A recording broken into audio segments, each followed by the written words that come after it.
Welcome to a world where ancient voices still whisper through the winds. Step into the timeless stories of native tribes, filled with sacred rituals, powerful legends, and deep-rooted wisdom. Grab your favorite drink, get comfortable, and prepare to walk the path of spirit, strength, and mystery. Tell us where you're watching from in the comments. Your roots matter here. If these stories move you, give this video a like and subscribe for more sacred journeys. The drum beats are calling. Let the journey begin. They lived where the white and green rivers once kissed before the dams rose. Before the salmon runs fell silent, the Muckleshoot people have hunted elk with prayers, danced storms into calm, and rebuilt a nation from the edge of extinction. Today, their casino powers multi-million-dollar land purchases, but their hearts still live in the mist, where cedar trees weep. This is not just a story of survival. It is a story of return. Where the green river once met the white, before cement banks and parking lots swallowed the memory. There lived a people who knew that land isn't owned, it's listened to. The Muckleshoot were not born from war or conquest, but from water. They didn't arrive here. They rose here.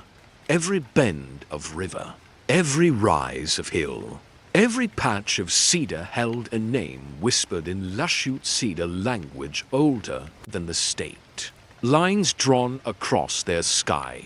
They fished, in rhythm with the moon, setting cedar weirs not just for salmon, but for ceremony. The rivers weren't a border, they were family. You could hear the voice of the Creator in the bubbling riffles. You could hear the ancestors in the morning mist. They didn't build monuments to power. Their monument was the mountain buccal Sioux, what settlers renamed Rainier. And in its snow-fed veins ran more than just water. It carried memory. The Muckleshoot didn't call themselves that at first.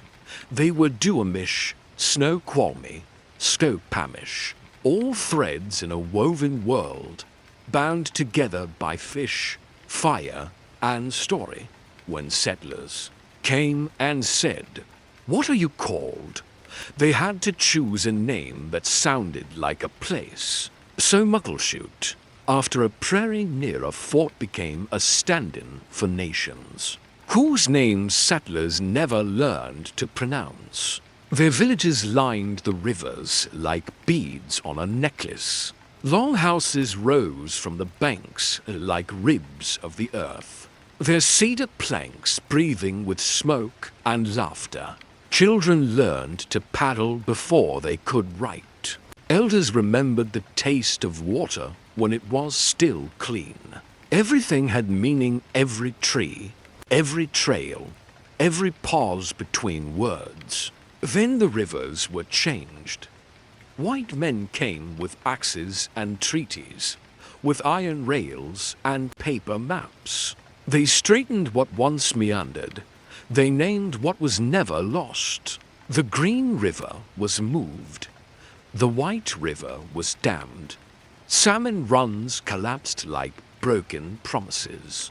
The confluence dried up, but the people didn't. This chapter in Muckleshoot life could have been the last. A people divided by reservation lines, by railroads, by politics. A people labeled by what they were no longer allowed to be.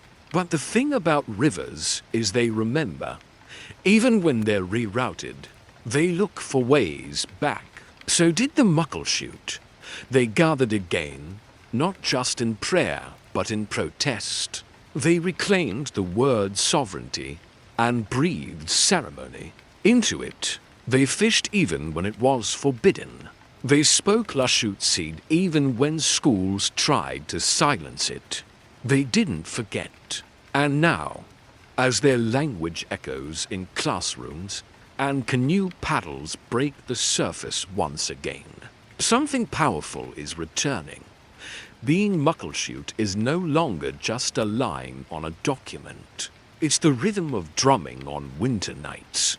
It's the smokehouse songs that never left. It's the elders teaching children how to listen to birds, to trees, to the quiet between raindrops. They don't claim ownership of the rivers. They belong to them. And so, we begin here not with tragedy, not with loss, but with belonging. Before the casino, before the courts, before the scars of colonization, there was this, a people made from water, singing with the tides. And if you listen closely, you can still hear it, the sound of cedar paddles, the call of salmon, the ancient heartbeat of the confluence. In the still of a winter night. Before street lamps and highway noise, the people gathered in smokehouses, shelters, made of cedar, warmth, and memory. The world outside was frozen, but inside, the air pulsed with heat and drums. Shadows flickered on plank walls as voices rose in a sacred language, Lushootseed curling like smoke toward the beams above. These were not just songs. These were stories, and stories, for the Muckleshoot, were a form of survival. They sang of salmon, of ancestors who turned into orcas and watched from the sea. They sang of the mountain they called Buccal Sioux, not as a landmark, but as a living being, a grandmother who watches from the clouds. Her snow was medicine. Her thunder was warning.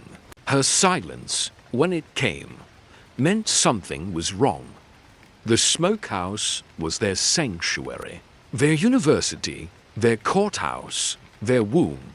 Each winter, entire families would retreat inside to cleanse, heal, and remember.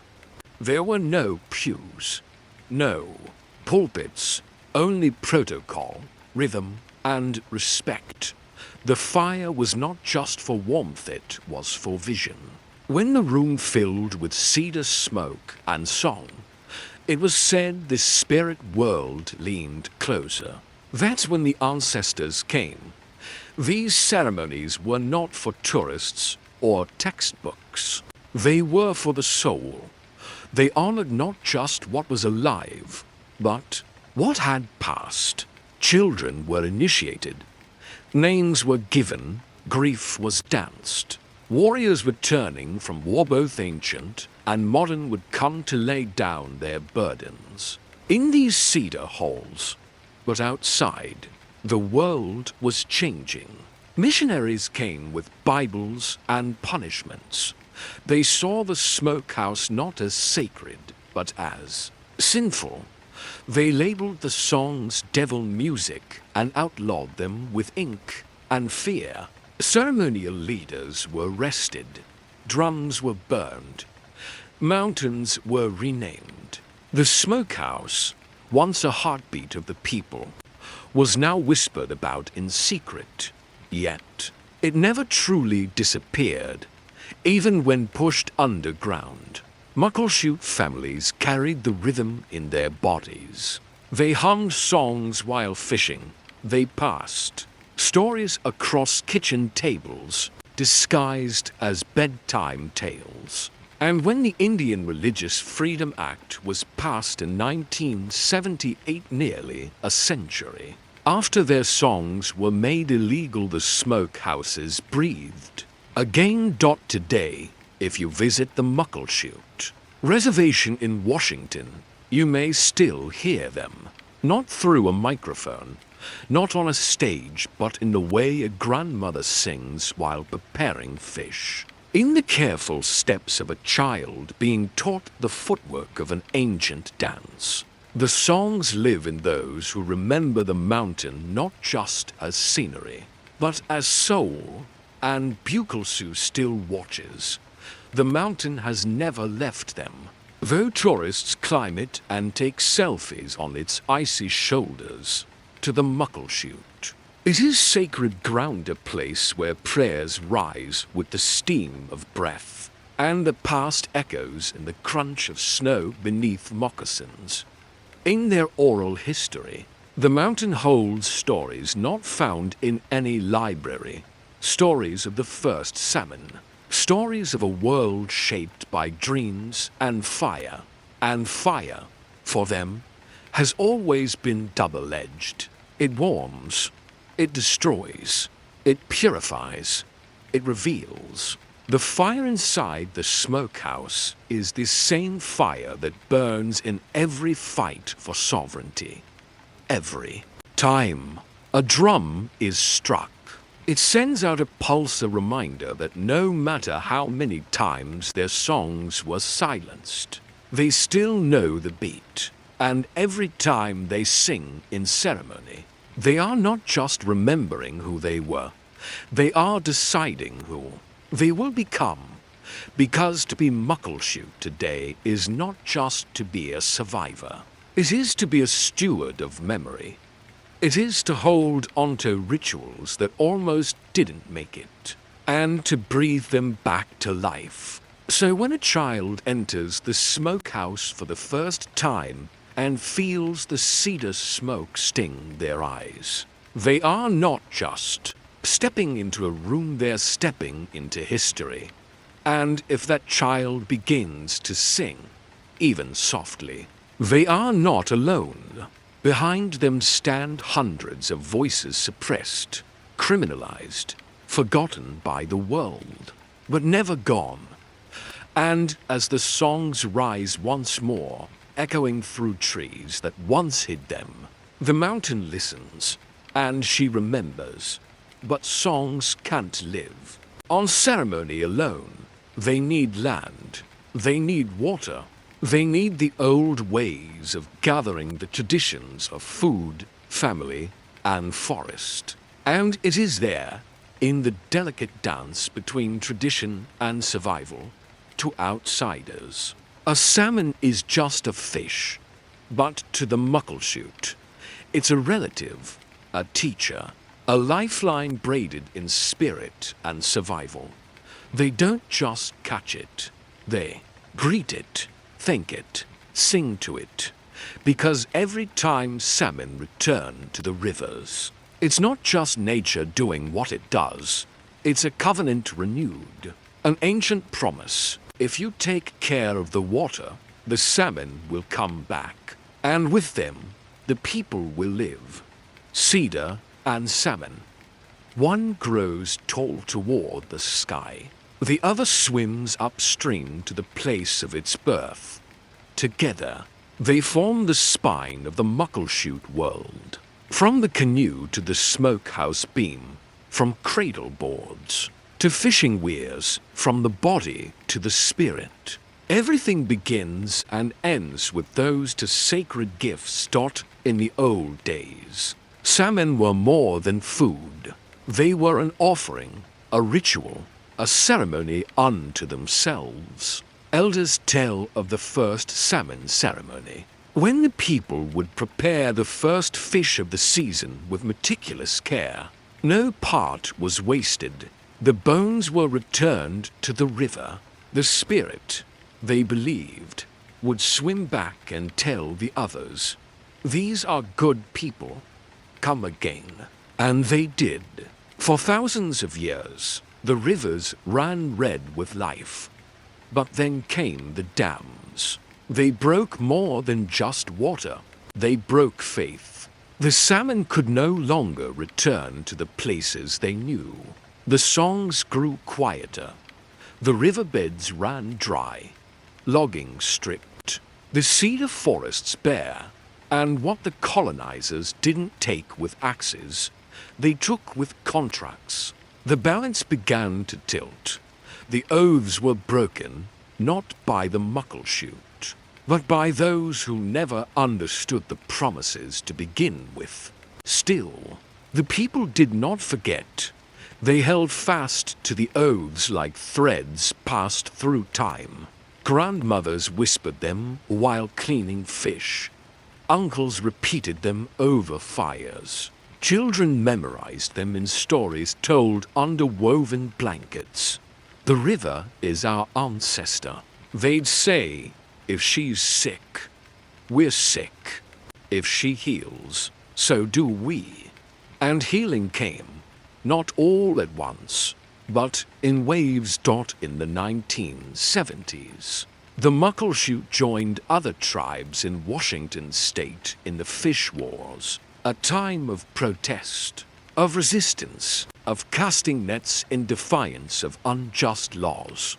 They were beaten, arrested, humiliated on their own riverbanks, but they kept fishing, kept speaking the name of salmon in the face of silence. Their courage led to the bold decision of 1974, a court ruling that reaffirmed their right to half the fish in their traditional waters. But the fight wasn't just about rights. It was about respect. Cedar, too, has always carried this dual nature, both weapon and healer. Warriors carved clubs and bows from its heartwood. Healers boiled its needles to treat coughs and wounds. And when someone passed on, their bones were wrapped in cedar bark, as if to say, return to the land gently, be held by what once held you.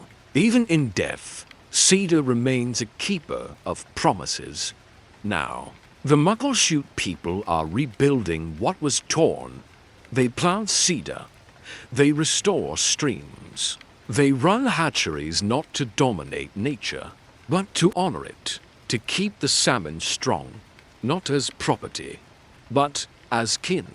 Their environmental teams are scientists, yes, but also cultural protectors. Restoring ancient salmon runs like others might restore cathedrals. They speak with reverence, not calculation. They don't just track the fish, they remember them. In Muckleshoot tradition, everything is connected. The child who eats salmon inherits not just protein, but prophecy. The elder who carves cedar carries not just a knife, but 1,000 years of knowing. Oaths are not words spoken once. They are lived daily in actions, in rituals, in care. To honor these oaths today is to live differently. To fish only what the river can offer. To teach the language that carries the old songs. To walk gently through cedar groves with a heart that listens. To see a salmon not as food on a plate, but as a messenger from the deep past, still finding its way home. As climate changes and pipelines threaten once again, the Muckleshoot are not just defending salmon. They are defending memory. They are defending a way of being that refuses to separate survival from soul. And so, when a Muckleshoot child casts their first net, they aren't alone. Behind them stands every oath ever spoken beside a river, every cedar tree ever felled with thanks, every salmon ever returned to its bones. The world may see only water and trees, but for the Muckleshoot, these are the pillars of a sacred world, a world still alive, still singing, still swimming home. And as the sun dips low behind the mountains, and the smokehouses begin to glow again, a new story begins, one not of what was taken, but of what refuses to be lost. Before the first gunshot echoed through their valleys, before the fever boiled behind children's eyes, before the strange boats drifted toward the shores like ghosts, the Muckleshoot world was intact, not perfect, but whole. Rivers flowed where they were meant to. Cedar trees stood where ancestors had sung. Salmon returned like clockwork, and so did the dreams. But with colonizers came things no story could prepare for. Smallpox came first. Though not in name, they called it the invisible fire. It moved silently, before any treaty, before any soldier, blankets, buttons, or breath. No one was sure. But suddenly, people who were strong in one moon fell coughing and blistered. By the next, a village of 30 became 3. Songs were forgotten. Elders died with names still inside them. And the worst cruelty, the invader didn't even know the names of those it killed. Whole generations vanished without a battle. It wasn't just death, it was disconnection. Funeral rituals rushed or lost. Old wisdom. How to hunt, how to heal, how to guide spirits back to the mountain, gone. Children grew up without the old ones who told them what the stars meant, who reminded them which plants to respect, which river paths to avoid. The soul of the tribe began to fray at the edges, like worn cedar rope. And then came the guns. Heavy, iron, smoke-belching thundersticks, fire that spat from the hands of pale men. The Muckleshoot had always fought, yes, but with skill, with intention. Cedar boughs, obsidian-tipped spears, careful ambushes guided by rivers and shadows. But the musket was not careful. It was not respectful. It ended stories mid-sentence.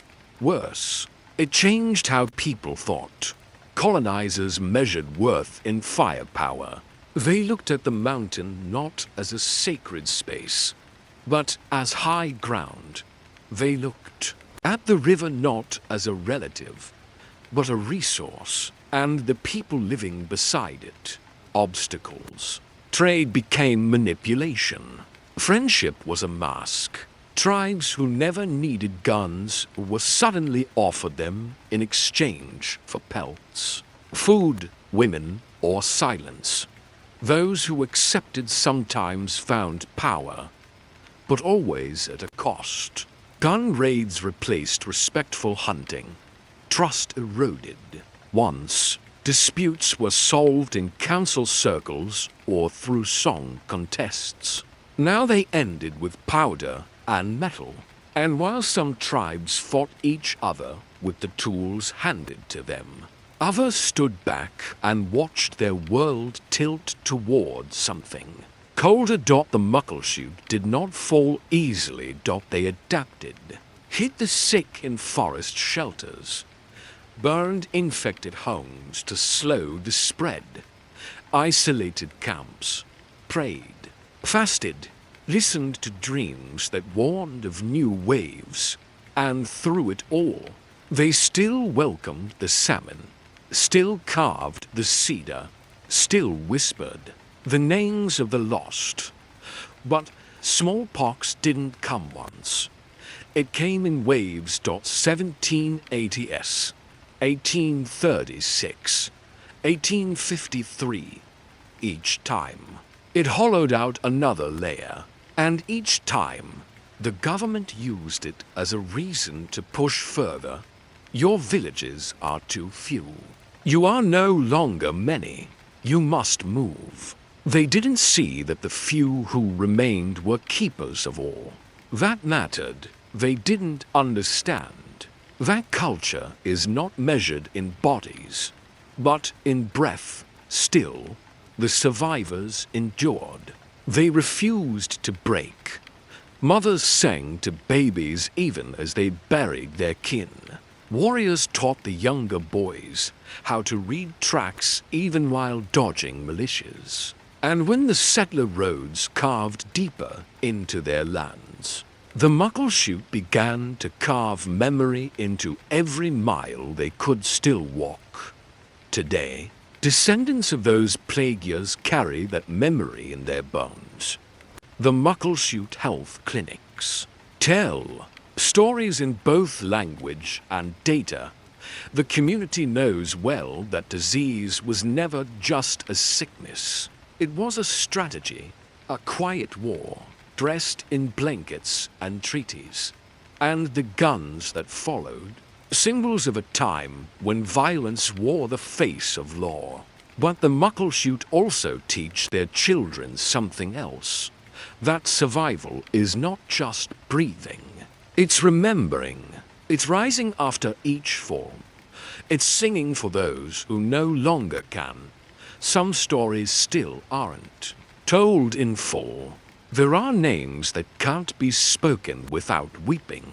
But each time a child learns the Lushoot Seed word for river, or a drum echoes through the longhouse, or a cedar mask is danced across firelight, the invisible fire loses a little more of its power. They have made medicine out of memory dot, and though the guns once silenced forests, and the disease once claimed the voice of whole villages, today those same rivers carry laughter again, prayer again, salmon again, and the people who were meant to disappear are still here, not as relics, but as rebels. The land did not come with borders. Rivers flowed freely, forests stretched endlessly, families traveled as the seasons moved them, following salmon runs, gathering berries, and visiting kin. The Duwamish, Snoqualmie, and Muckleshoot were not strangers to one another. They shared language, stories, ceremonies, and bloodlines, a woven community without walls. Their world was a living mosaic, each piece vital, fluid, and connected. Then came a line, drawn with ink, not respect. The Treaty of Point Elliot in 1855 forced tribes into reservations, often far from their ancestral lands, and frequently lumped together in ways that ignored histories and relationships. For the Muckleshoot, this meant that people who had never called themselves by that name were grouped into one tribe. Bands of Duwamish and Snoqualmie were asked to shed their distinct identities and become something new, something convenient to the federal government's design. The line wasn't just on paper. It cut through families, ceremonies, and kinship. It divided sacred fishing sites and hunting grounds. It created a patchwork of land parcels where the rivers no longer ran as freely as before. The tribes suddenly had to learn to live together, not always as one people, but as one recognized entity. For many, it was a struggle. Imagine being asked to forget your name, your stories, your songs, and to accept a new identity that felt like an outsider's label. But survival demanded compromise. The Muckleshoot, Snoqualmie, and Duwamish people gathered, shared, and sometimes clashed over traditions and resources. Elders struggled to teach the next generation a history that now included dislocation and division, not just celebration and growth. And yet, from this forced unity, a new strength emerged. The Muckleshoot Indian Reservation became a place where the rivers of language and tradition flowed anew, fed by many tributaries, while differences remained. A collective identity took shape, one that honored all bands, while facing the same threats from outside forces. This new Muckleshoot people were heirs to multiple stories, blending ceremonies and histories that survived because they refused to die. But the scars of division lingered.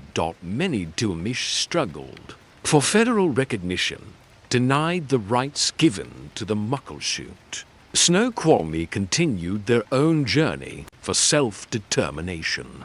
The boundaries drawn by others often left wounds too deep for simple mending.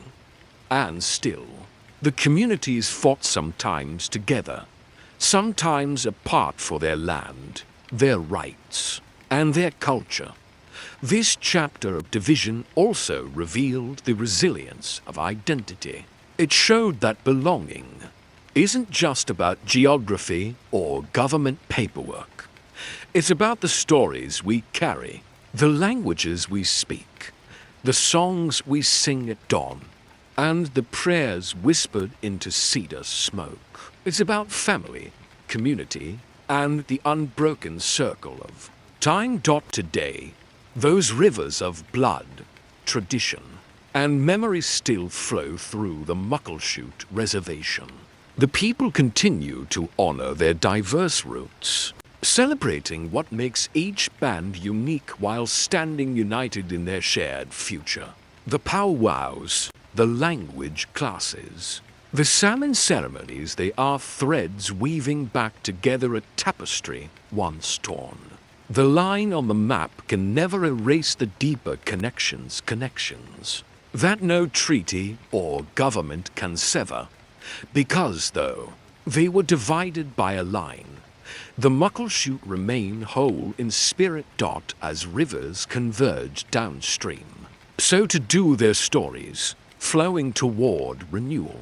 The fish have always been more than food for the Muckleshoot people. Salmon are the lifeblood coursing through their stories, their ceremonies, their very survival. For thousands of years, the rhythms of the river dictated when families gathered to fish, when children learned their first lessons, when elders passed down sacred knowledge.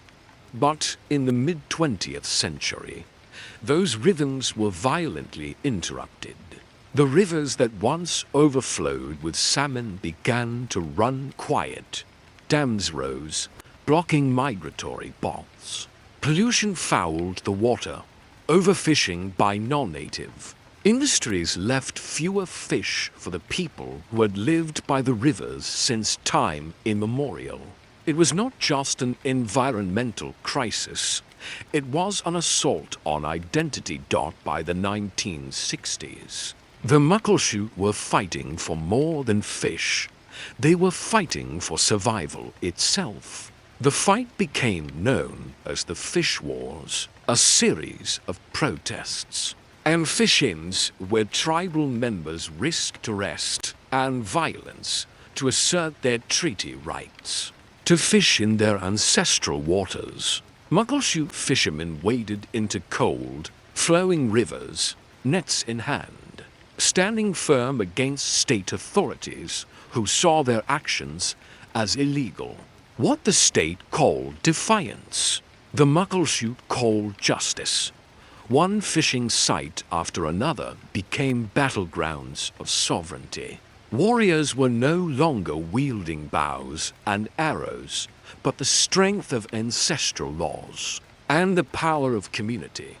Mothers brought their children to the riverbanks to watch and learn, so they would know why their people had to stand firm. Songs were sung not only to honor the fish, but to remind the world that these waters belonged to the Muckleshoot as much as to anyone. The struggle was dangerous. Protesters were arrested, beaten, even shot at. There were nights filled with uncertainty, fear, and loss. But every dawn brought a renewed commitment, a deeper understanding that this battle was not just about fish. It was about reclaiming dignity and rights stripped away by centuries of injustice. Then came a turning point, the bold decision of 1974. The federal court affirmed that treaties signed in the 1850s guaranteed tribes, like the Muckleshoot, the right to have the harvestable fish in their traditional waters. The ruling was monumental. It legally recognized the sovereignty and rights of the Muckleshoot and other Northwest tribes. But the decision was just the beginning. Enforcing these rights meant constant vigilance. Hatcheries were built to support salmon populations. Tribal fisheries biologists studied the rivers and their inhabitants. The Muckleshoot began to blend ancient knowledge with modern science, protecting spawning grounds and restoring habitats. Destroyed by logging and industry.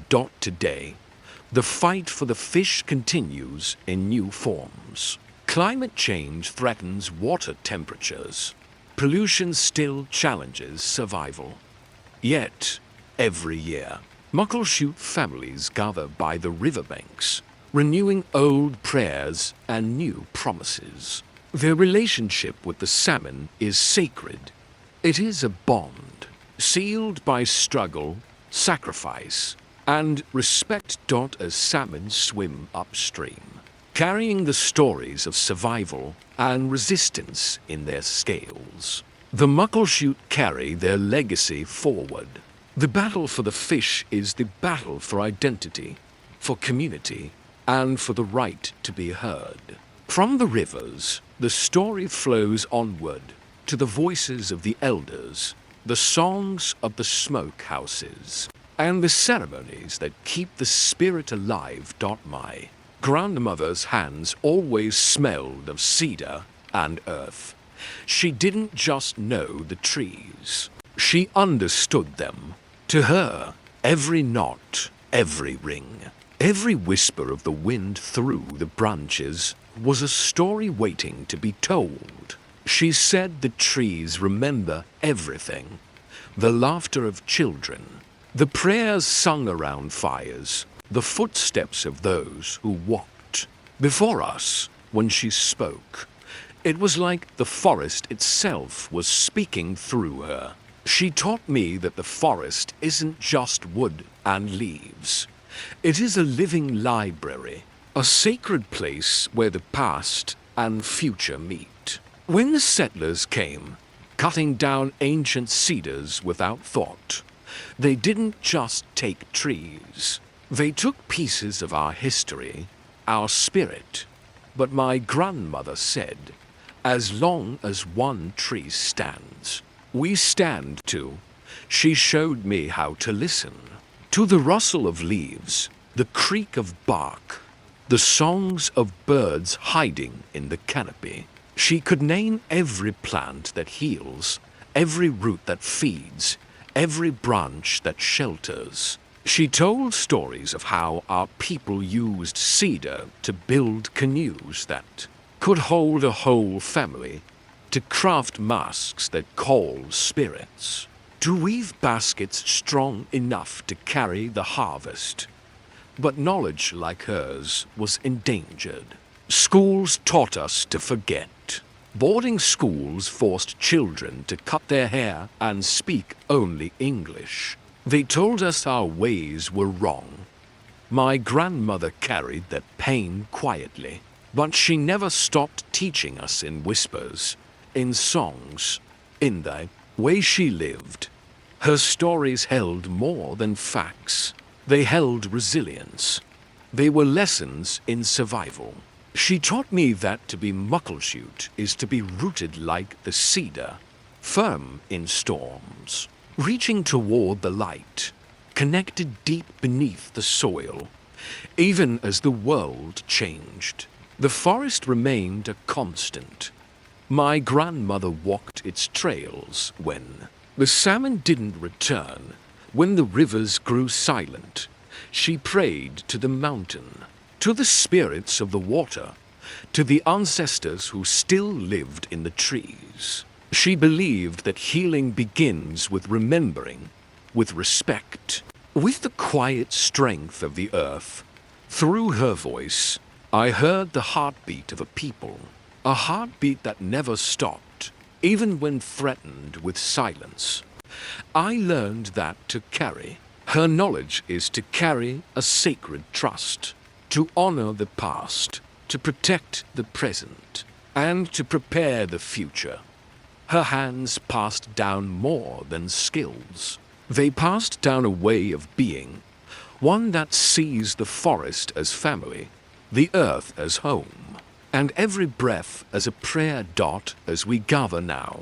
Her voice is in the wind, in the rustling leaves, in the steady rhythm of drums. She reminds us that the trees still watch, still remember, and still protect. From this sacred connection to land and memory, the Muckleshoot continue their journey, weaving together old and new, spirit and survival, song and lore dot in the heart of the Muckleshoot Reservation today. Where once only cedar forests and quiet rivers ruled, there now stands a symbol of resilience and renewal casino. But this is not just a place of games and flashing lights. It is a beacon of reclaimed power.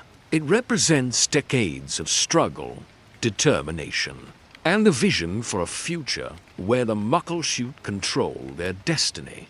The path to the casino was neither easy nor straightforward. After years of federal termination policies that threatened to erase their sovereignty, the Muckleshoot fought tooth and nail for recognition and rights. Economic hardship was rampant, opportunities scarce, but the tribe understood that economic strength was the foundation upon which culture, education, and health could be rebuilt.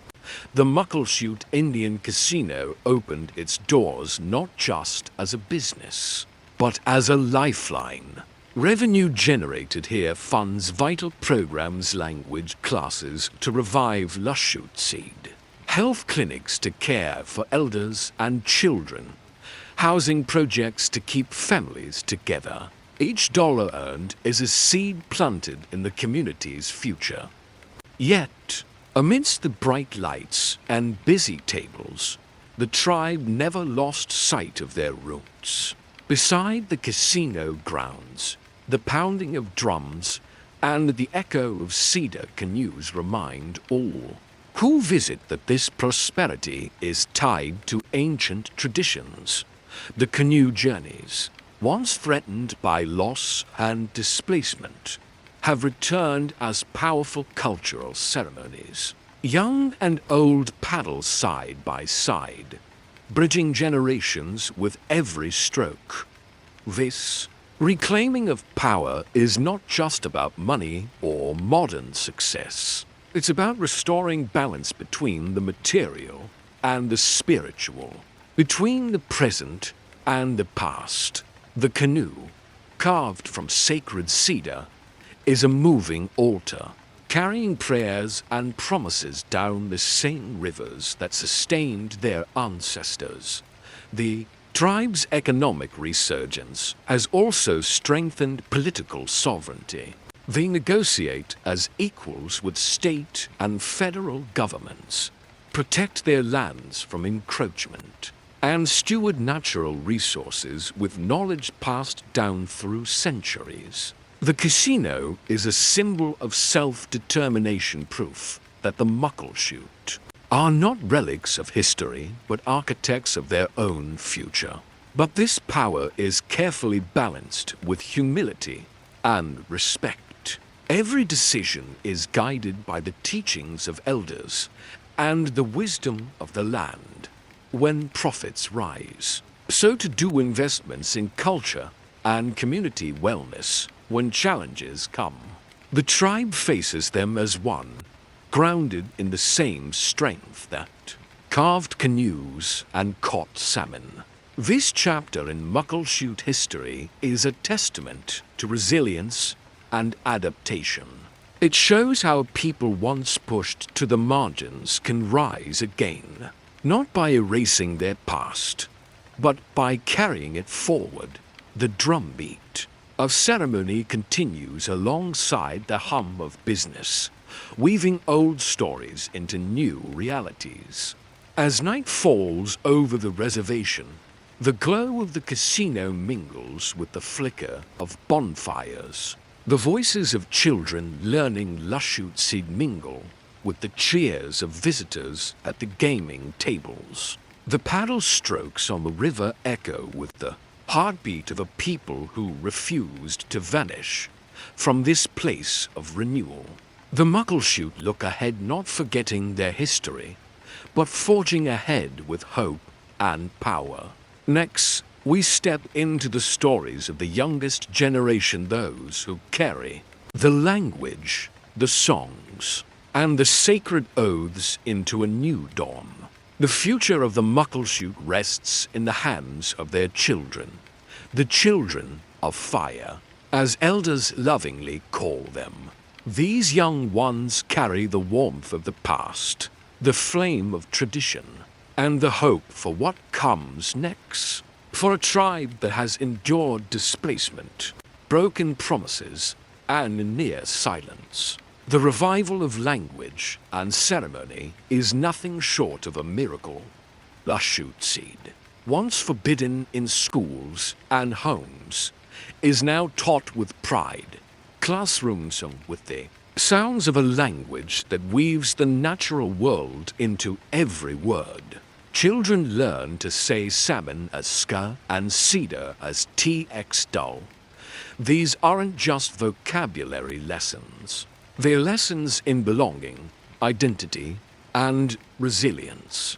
The language shapes how they see the world, a world alive with spirits, stories, and sacred ties. But language revival is only one part of the story. Ceremony has returned like a tide, washing over the reservation with renewed power. The winter longhouse comes alive with the echo of drums, the sway of regalia, and the dance steps taught by grandmothers, who remember when these ceremonies were forced into hiding. In these moments, the children don't just participate, they become carriers of history, weaving themselves into a lineage that stretches back millennia. The canoe journeys, once endangered by loss of land and language, now bring together youth from across the Salish Sea as they paddle through waters their ancestors navigated. They chant old songs and listen to stories told by elders sitting beside them. It's a living classroom where each splash of the paddle writes new chapters in the tribe's story. Yet revival is not without struggle.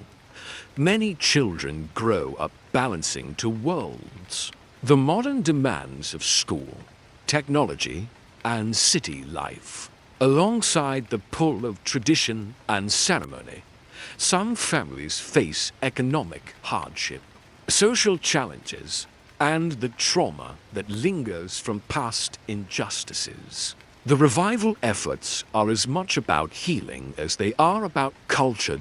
Community programs provide safe spaces for youth to reconnect with their heritage. Language nests for toddlers, summer camps in the forest, and storytelling nights around the fire all work to create a foundation that supports both growth and belonging. Teachers and elders work side by side, blending ancient wisdom with contemporary methods. The pride in this resurgence is palpable. Parents watch as their children chant words they themselves struggled to remember. Elders smile when they see regalia made by young hands, painted with symbols that hold deep meaning. Each ceremony attended, each song learned, is a victory against the silence that once threatened to swallow the tribe whole. The revival isn't just cultural, it's deeply political. It's a reclaiming of voice, a refusal to let history define them only as victims. The children of fire are the tribe's strongest statement that the Muckleshoot people are here to stay, to lead, and to flourish. In their laughter echo the songs of ancestors. In their footsteps trace the paths once forced to disappear. And in their hearts burns a flame kindled long ago, fierce, bright, and unextinguished. As the language flows and the drums beat, the Muckleshoot's future sings itself into being. Next, we will journey to the sacred places where ancient burial grounds meet modern challenges. Beneath the soft soil of the Muckleshoot Reservation lie stories carved not in books, but in bones. Burial grounds, sacred resting places where ancestors sleep beneath cedar roots and moss, hold the weight of generations. These grounds are more than cemeteries. They are living memory, a bridge between past and present, a promise that those who came before are never forgotten. But the land has not always been kind. With the expansion of highways, shopping centers, and suburban sprawl, bulldozers have torn through ancient sites. Sacred mounds, once hidden beneath forest floors, were exposed, desecrated, or destroyed. To the Muckleshoot, these were not just acts of environmental destruction, they were spiritual wounds. Each shattered grave was a story ripped from the earth, a silence imposed on voices that still longed to be heard. The fight to protect these sites has been fierce and painful. Tribal leaders and elders have had to stand toe to toe with developers, city planners, and government agencies. They have fought for recognition of tribal burial rights, navigated complex laws that too often favor profit over preservation, and faced a public unfamiliar with the depth of their loss. Many burial grounds remain unmarked, their locations known only to the tribe. This secrecy is both protection and heartbreak, a reminder that history was erased. Yet memory endures underground. When construction threatens a site, the community rallies, organizing prayers, petitions, and sometimes protests to halt the machines. One story is seared into tribal memory: the discovery of a burial site on land slated for development.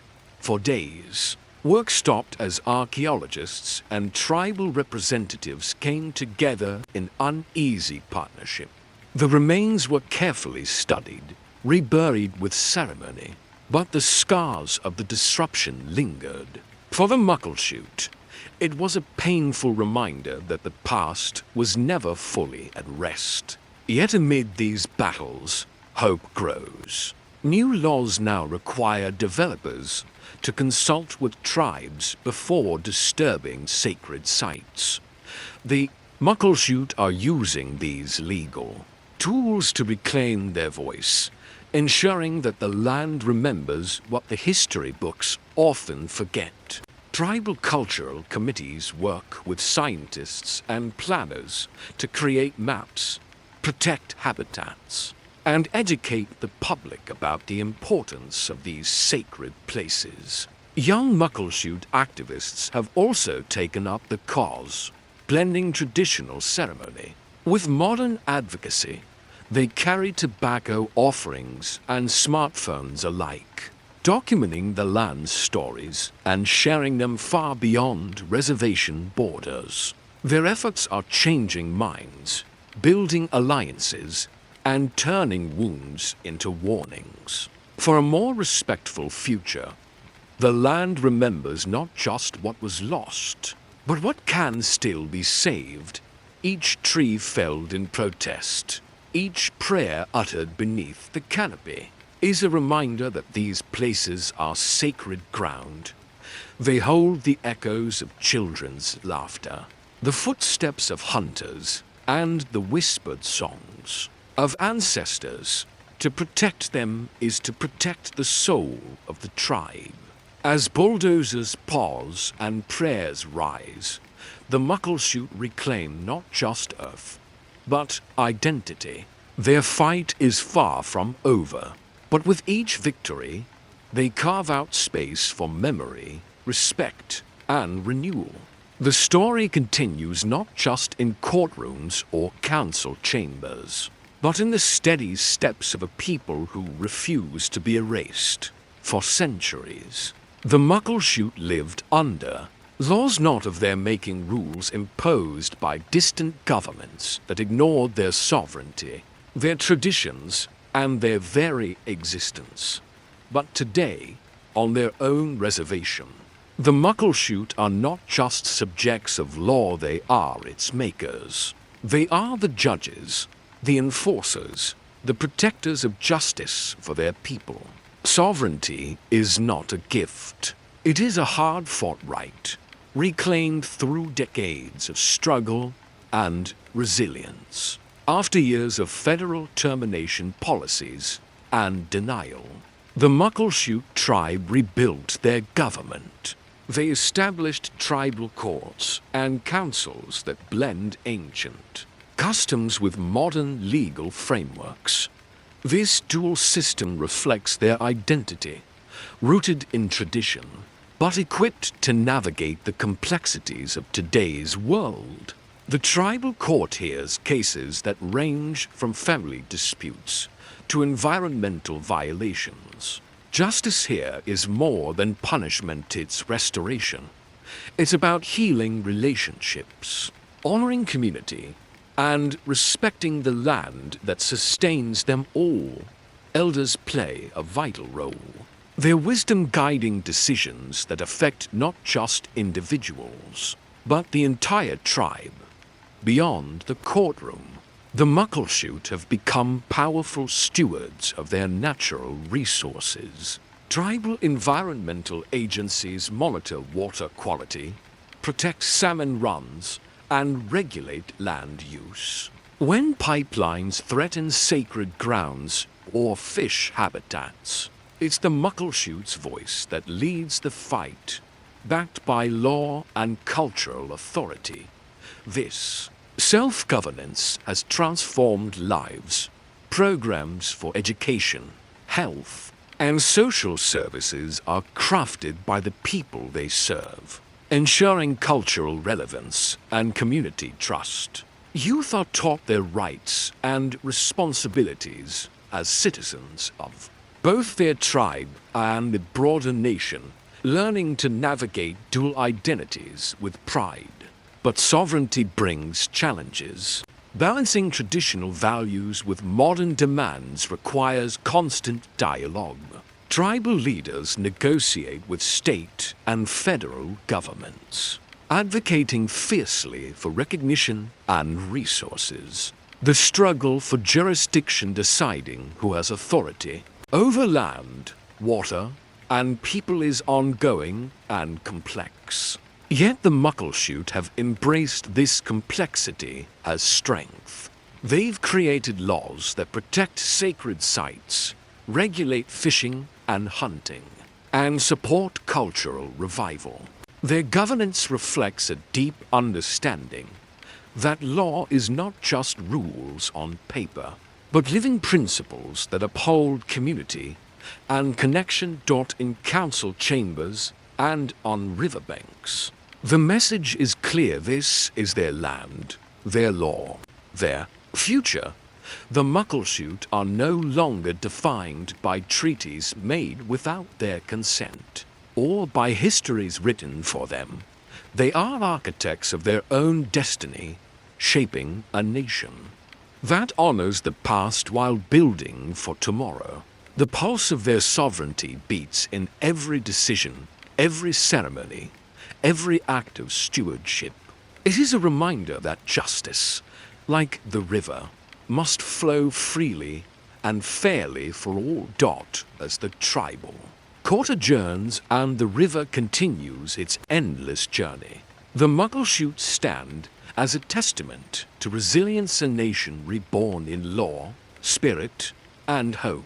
The sound of a drum is more than music. For the Muckleshoot, it is the heartbeat of a people, steady, resilient, and impossible to silence. It carries the echoes of ancestors, the prayers of the present, and the hopes of future generations. This drumbeat rises in ceremony, in celebration, and in protest, a timeless rhythm that says, "We are here. We belong." Across the Muckleshoot Reservation, this beat pulses through powwows where dancers whirl in vibrant regalia, their movements telling stories written in colors and feathers. The air fills with songs sung in Lushootseed, a language reborn, flowing from young voices eager to connect with their roots. These gatherings are more than festivities. They are affirmations of identity, a reclaiming of space and voice after centuries of silence. The drumbeat also reverberates in schools, where children learn not just their language, but their history and values. Elders share stories about the sacred cedar and salmon, about battles fought and won, about survival against impossible odds. Each lesson is a stitch in the fabric of culture, woven tighter by every hand that learns and every heart that remembers. Technology has become a new channel for the drum's sound. The Muckleshoot harness the power of digital media to spread their stories beyond reservation borders, videos, podcasts, and apps teaching Lushootseed and traditional songs. The ancient pulse finds a new beat in the digital age, reaching far-flung relatives and allies. Yet, this drumbeat is not only about celebration, it is also a call to action. When threats arise, pipelines slicing through sacred land, environmental degradation, political challenges, the rhythm grows fierce, rallying the community to stand united. It is a sound that carries resolve and courage, a reminder that culture and sovereignty are intertwined and must be fiercely protected. The drumbeat carries the weight of memory, of lands lost, loved ones gone, treaties broken, but also the light of renewal. It is a sound that bridges past and future, sorrow and hope, silence and song. And as long as the drum beats, the Muckleshoot will continue to walk their path, rooted in tradition, empowered by resilience, and moving forward with unyielding spirit. This is not an ending. It is a promise. The drumbeat cannot be silenced. The people cannot be erased. The river will keep flowing. The Muckleshoot are here. They are rising. They are still the heartbeat of the land. What if your entire village was erased in one night? What if your language survived by hiding in lullabies? What if your tribe was once terminated by the government and then rose again? This is the story of the Elk Valley Rancheria, the Tlawa, the Yurok, the survivors of blood, fire, and ocean wind. Today, they run governments, protect sacred lands, and still pray in the language of water. Along the jagged coastlines of northern California, where the trees lean toward the wind and the ocean never sleeps, there is a silence more powerful than thunder. It is the silence of a people who are almost erased yet remain. The Elk Valley Rancheria is not just a name on a map. It is a memory woven into the roots of redwoods, whispered across tide pools, carried on the backs of sea lions, and guarded by mist. The Tlawadini and Yurok people once lived in dozens of villages along this coastline, long before Crescent City was built or treaties were broken. Their villages had names shaped like water and wind, names that pulsed with meaning, places not just lived in, but spiritually tethered to the earth. They believed the land was alive, not metaphorically, literally. The trees breathed, the rivers had memory, and the ocean was a teacher, a trickster, a god. Everything had a role, and everything had a spirit. There were no fences, no lines, no ownership-only relationship. These people did not come from empires or stone cities. They came from the salt and the spirit.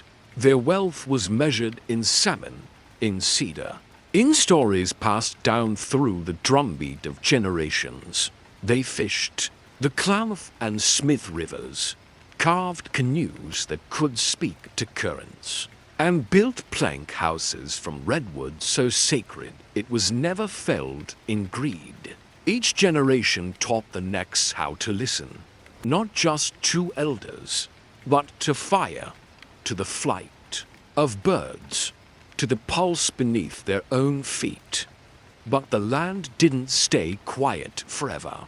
In the 1800s, the gold rush came like a fevered dream, white settlers pouring into the coastlines, cutting trees, damming rivers, bringing with them guns, greed, and a sickness that had no cure. In a single generation, entire villages were wiped out, some by bullets, others by treaties written in foreign tongues, signed in panic, and broken without a second thought. The Telawa massacres weren't battles. They were ambushes, massacres, burnings. Women and children hunted like animals while praying for the sky to swallow the world. Still, the people didn't vanish. They buried their language beneath lullabies. They braided prayers into baskets. They whispered names into the trees. Even when the government declared them terminated in the 1950s, stripping them of land, identity, and rights, they held on, like tide pools after a storm, like redwood roots after the fire, hidden but alive. Today, the Elk Valley Rancheria stands not as a relic, but as a sovereign nation. They have reclaimed their voice, their land, and their future. Their tribal offices sit not far from where the ocean still crashes against blood-soaked sand. They are rebuilding more than infrastructure. They are rebuilding memory, teaching children the words that once healed, restoring ceremonies that once held stars in place. If you stand on the coast at sunrise, you can still hear it. A humming, a rhythm, the pulse of a people who were never supposed to survive. Who did, who still do, because they come not from textbooks or timelines, but from a sacred place where salt meets spirit and spirit cannot die. And yet, to understand what Elk Valley Rancheria truly means, we must go back even further, before the governments, before the violence, before the ink turned into chains. We must return to the beginning, to the stories passed in smoke, and to the river-fed dreams of two peoples who became one. Before the term Elk Valley Rancheria ever existed, before ink marked borders and policy birthed paperwork, there were two peoples walking the same shoreline under different names, but with the same fire in their breath. The Telawa and the Yurok did not merge in the way empires do. They merged like rivers, slow and sacred, not through war or conquest, but through ceremony, marriages, trade routes, and mutual awe for the land that fed them both. They spoke different dialects, sang different songs, but they believed in the same sky. Their stories taught them that the world was not made once, but always being made, every action echoing into the future. They believed the land could listen, that the trees remembered, that dreams could be shared between bloodlines, like seeds carried on wind. There was no need to choose one nation over another. They were not trying to become one tribe, they were already one prayer, rising through different tongues. The Talawa came from the north, their name meaning people of the south in the Athabascan. Language is a reminder of the complex irony baked into migration and meaning. Their villages lined the coast from Crescent City to the Oregon border. They worshipped through salmon and honored the world through dance circles that mapped out the stars. The Yurok came from upriver, children of the Klamath, their canoes, carved from memory and devotion. They were river people and forest people. They fished, gathered, and governed with councils that worked like families, quiet, firm, unshaken by ego. Their stories braided together over centuries. Talawa fishers would trade obsidian and dried salmon for Yurok shells and elk hides. Yurok healers would pass through Talawa territory to seek rare plants found. Only where salt water meets cedar, even their taboos aligned. Don't speak the name of the dead too soon.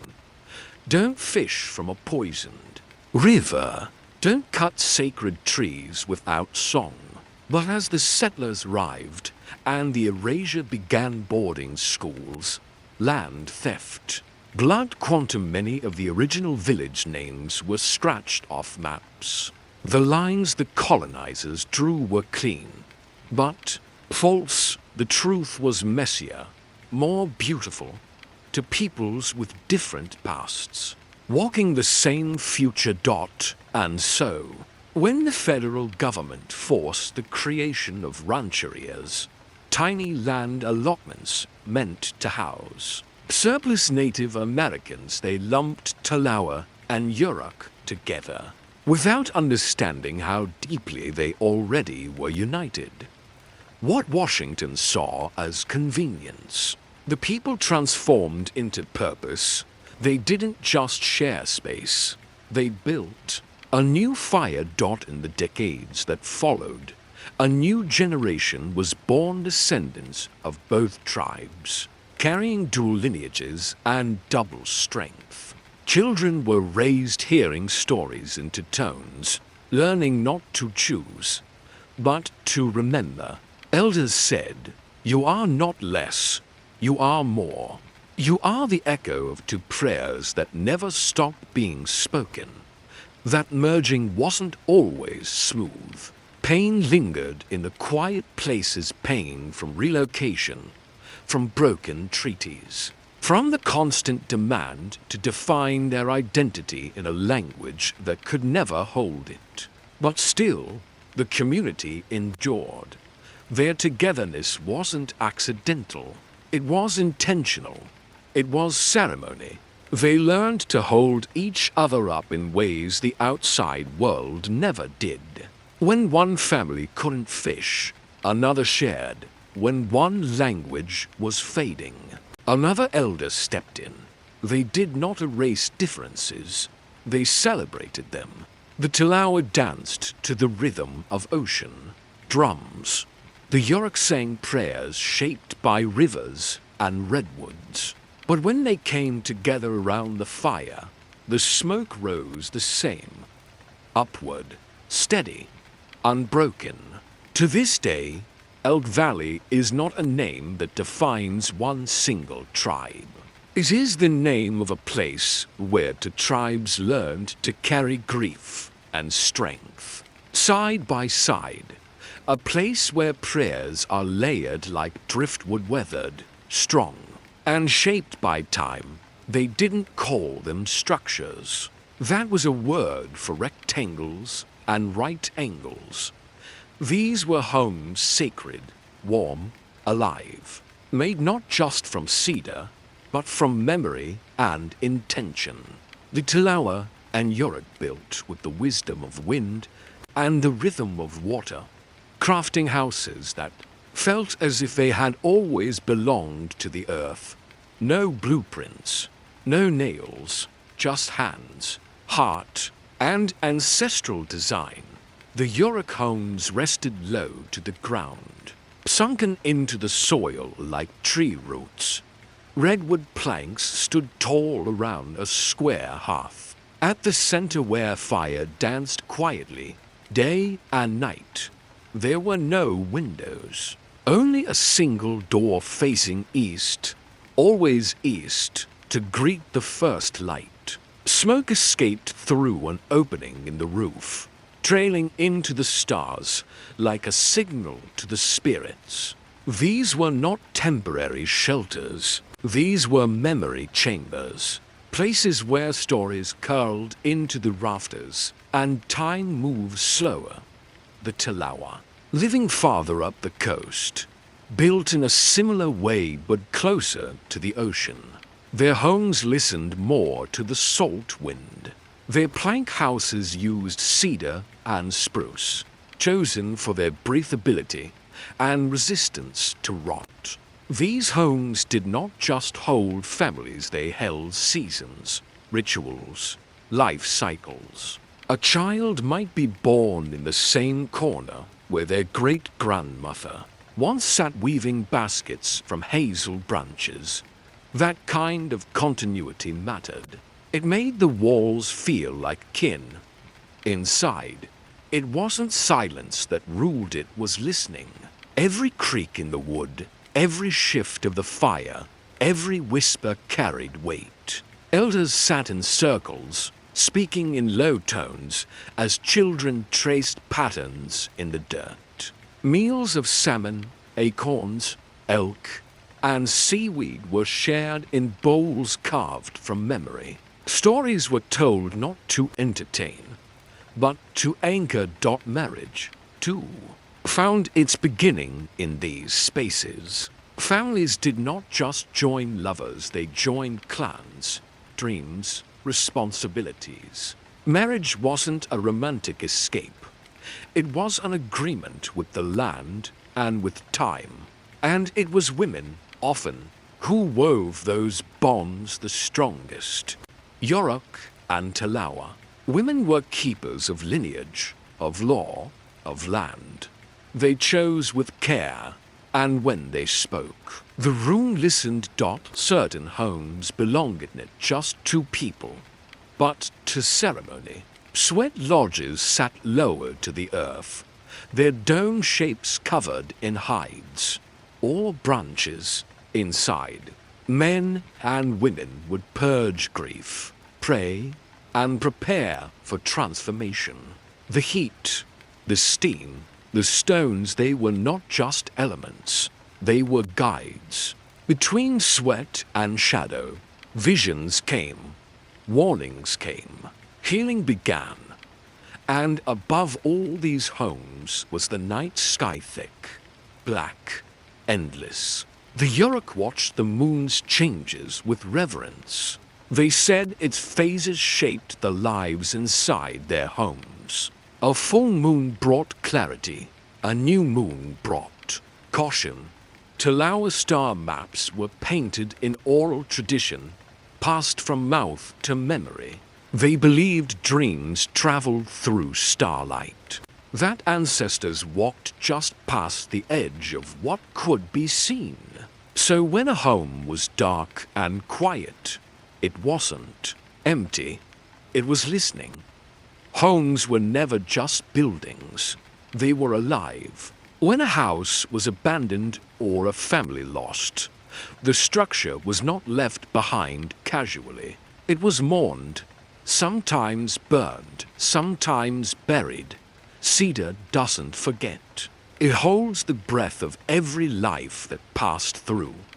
Today, few of these homes remain. The forest has been thinned, the river rerouted, and the rancheria's borders drawn by outside hands. But even now, you can find traces, footprints in moss, charcoal buried beneath soil, stories still whispered by the wind that moves through the redwoods. What we lose in timber, we keep in blood, in memory, in the way a grandmother teaches her granddaughter to gather spruce roots. In the way an uncle remembers which ridge the winter smoke always curled behind. These are the homes they carry now inside them, across them, through them. But what is a home without belief? What holds a structure together when nails are never used? The answer lies in what they believed, and how those beliefs shaped every breath, every movement. It came not like war, but like weather swift, merciless, and without warning. The Talawa had no word for genocide, not until they lived it, one by one. Their villages were swallowed by flame, not from the forest, but from men who smiled while they burned everything sacred. The year was 1854 when the sky over Yontiket turned red. A quiet coastal village, peaceful, prayerful, was gathered around a ceremonial fire. It was Nidash, the annual world renewal dance, a time to ask the earth to continue spinning, the salmon to keep swimming, the world to hold its breath. In balance, children danced, elders watched, songs carried through the cedar smoke. And then crack, gunfire. At first, they thought it was thunder, a warning from the spirits. But it wasn't the sky speaking. It was settlers, militiamen, armed vigilantes from Crescent City, fueled by land lust and hatred, who saw ceremony not as beauty but as threat. They surrounded the village and opened fire. No warning, no mercy. Over 150 Talawa people were killed that night. Many tried to run. Some hid beneath prayer blankets. Others were burned alive inside their own homes they had carved from trees and time. When morning came, the sacred fire was ash. The dance had ended in silence. The river ran black with soot and red with blood. It wasn't the only massacre. Over the next 5 years, this became a pattern ritual turned ruin. 8 major massacres, 8 slaughters disguised as frontier justice. Villages with names like Hawanke, Achulit, and Etkulit were wiped off the map. Talawa who fled inland were hunted. Mothers were shot while carrying their children. The old were burned where they lay. The young were chained or beaten. If they survived, settlers called it pacification. They claimed the Talawa were violent, dangerous. But the truth, these attacks weren't in response to war, they were preemptive. Talawa land sat at the crossroads of timber and gold. Their silence, their survival, stood in the way of profit. So the killing continued by bullet, blade, and fire. Some tried to fight back. Warriors formed resistance groups, learned to move like fog. But with each massacre, their numbers dwindled. Entire family lines vanished. At its peak, the Talawa numbered in the thousands. By the end of the 1800s, fewer than 200 remained. And yet they endured. Women buried the dead in secret. Men carved grief into silence. They passed down the names of the fallen like beads strung tight against the wind. Mothers taught children how to speak in code, how to listen without being heard. They hid their ceremonies. They whispered their prayers into tree trunks. Because even if the world had turned its back, the spirits hadn't. The pain of those nights still ripples in their bones. It lives in the bloodlines, in the dreams passed down like shadow. Some say the earth remembers too, that when you walk near the old ceremonial grounds of Yontiket, the wind feels different, that birds fly quiet, That the smoke from campfires doesn't rise straight, it curls, bends, searching for something lost. But the massacres were not just physical, they were spiritual. To burn a sacred site during ceremony isn't just violence, it's cosmic theft. It tore open the balance between human and spirit, between land and law, and yet, the Talawa people didn't let that be the end. They rebuilt their identity from what remained ashes, memory, breath. Because if fire could destroy them, it could also forge something new. Today, the site of Yontiket is a place of mourning and of return. Descendants gather to remember, to sing again, to dance again, not just for the ancestors, but with them. And from that fire came something fierce, a commitment not to disappear. But how do you recover from silence? How do you speak when your language has been outlawed, your homes burned, your family names buried under lies? You start with the body, with what can still be touched. It wasn't a war that took the land, not a sword, not a gun. It was a document, bland, typed, and quietly lethal. The Talawa people had survived massacres, fire, exile, but they almost vanished, officially, with the stroke of a pen. It was called termination, a word that sounds like bureaucracy, but felt like death. In the 1950s, the United States launched a federal policy aimed at freeing native peoples from government oversight. But the truth was darker. The goal wasn't freedom, it was erasure. Tribes across the country were declared no longer Indian. Their lands were sold off, their sovereign rights revoked. And in 1963, the Elk Valley Rancheria home to Talawa, Yurok, and other tribal descendants was included on that list. No council, no vote, no ceremony, just a letter, a decision made in Washington by men who'd never walked the misty shores of Crescent City. The land was parceled out, the community fractured. Elders who had already survived genocidal campaigns now had to prove they existed, to prove they were Indian enough to be recognized. Families were torn apart not by violence, but by forms and files. Some were told they could no longer live on land their grandparents had protected.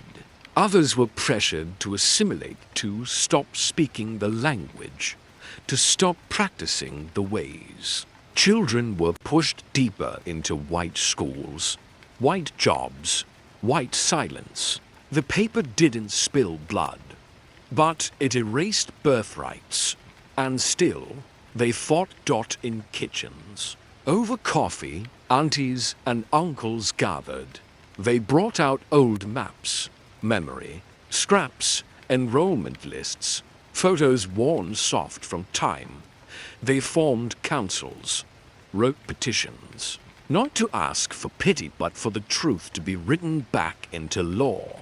They remembered what the government forgot, that a tribe is not just a name on a list. It is fire passed hand to hand.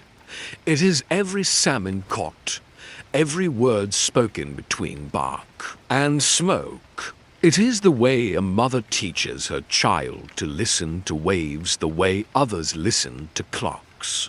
In 1983, 20 years after their termination, the Elk Valley Rancheria was restored. One of the few, one of the proud, one of the tribes that rose from the ash of American paperwork. But the damage left scars. Even now, many Talawa elders speak of that period with a quiet ache.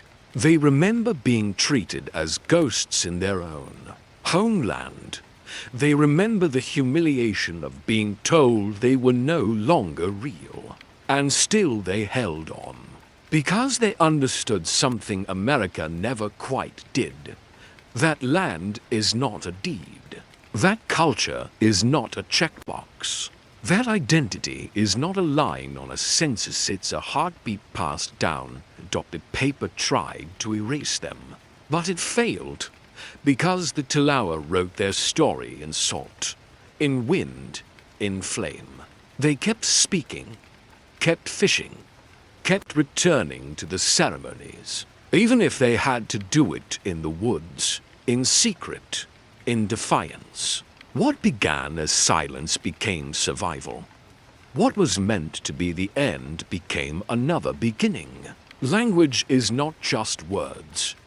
It is memory, rhythm, breath.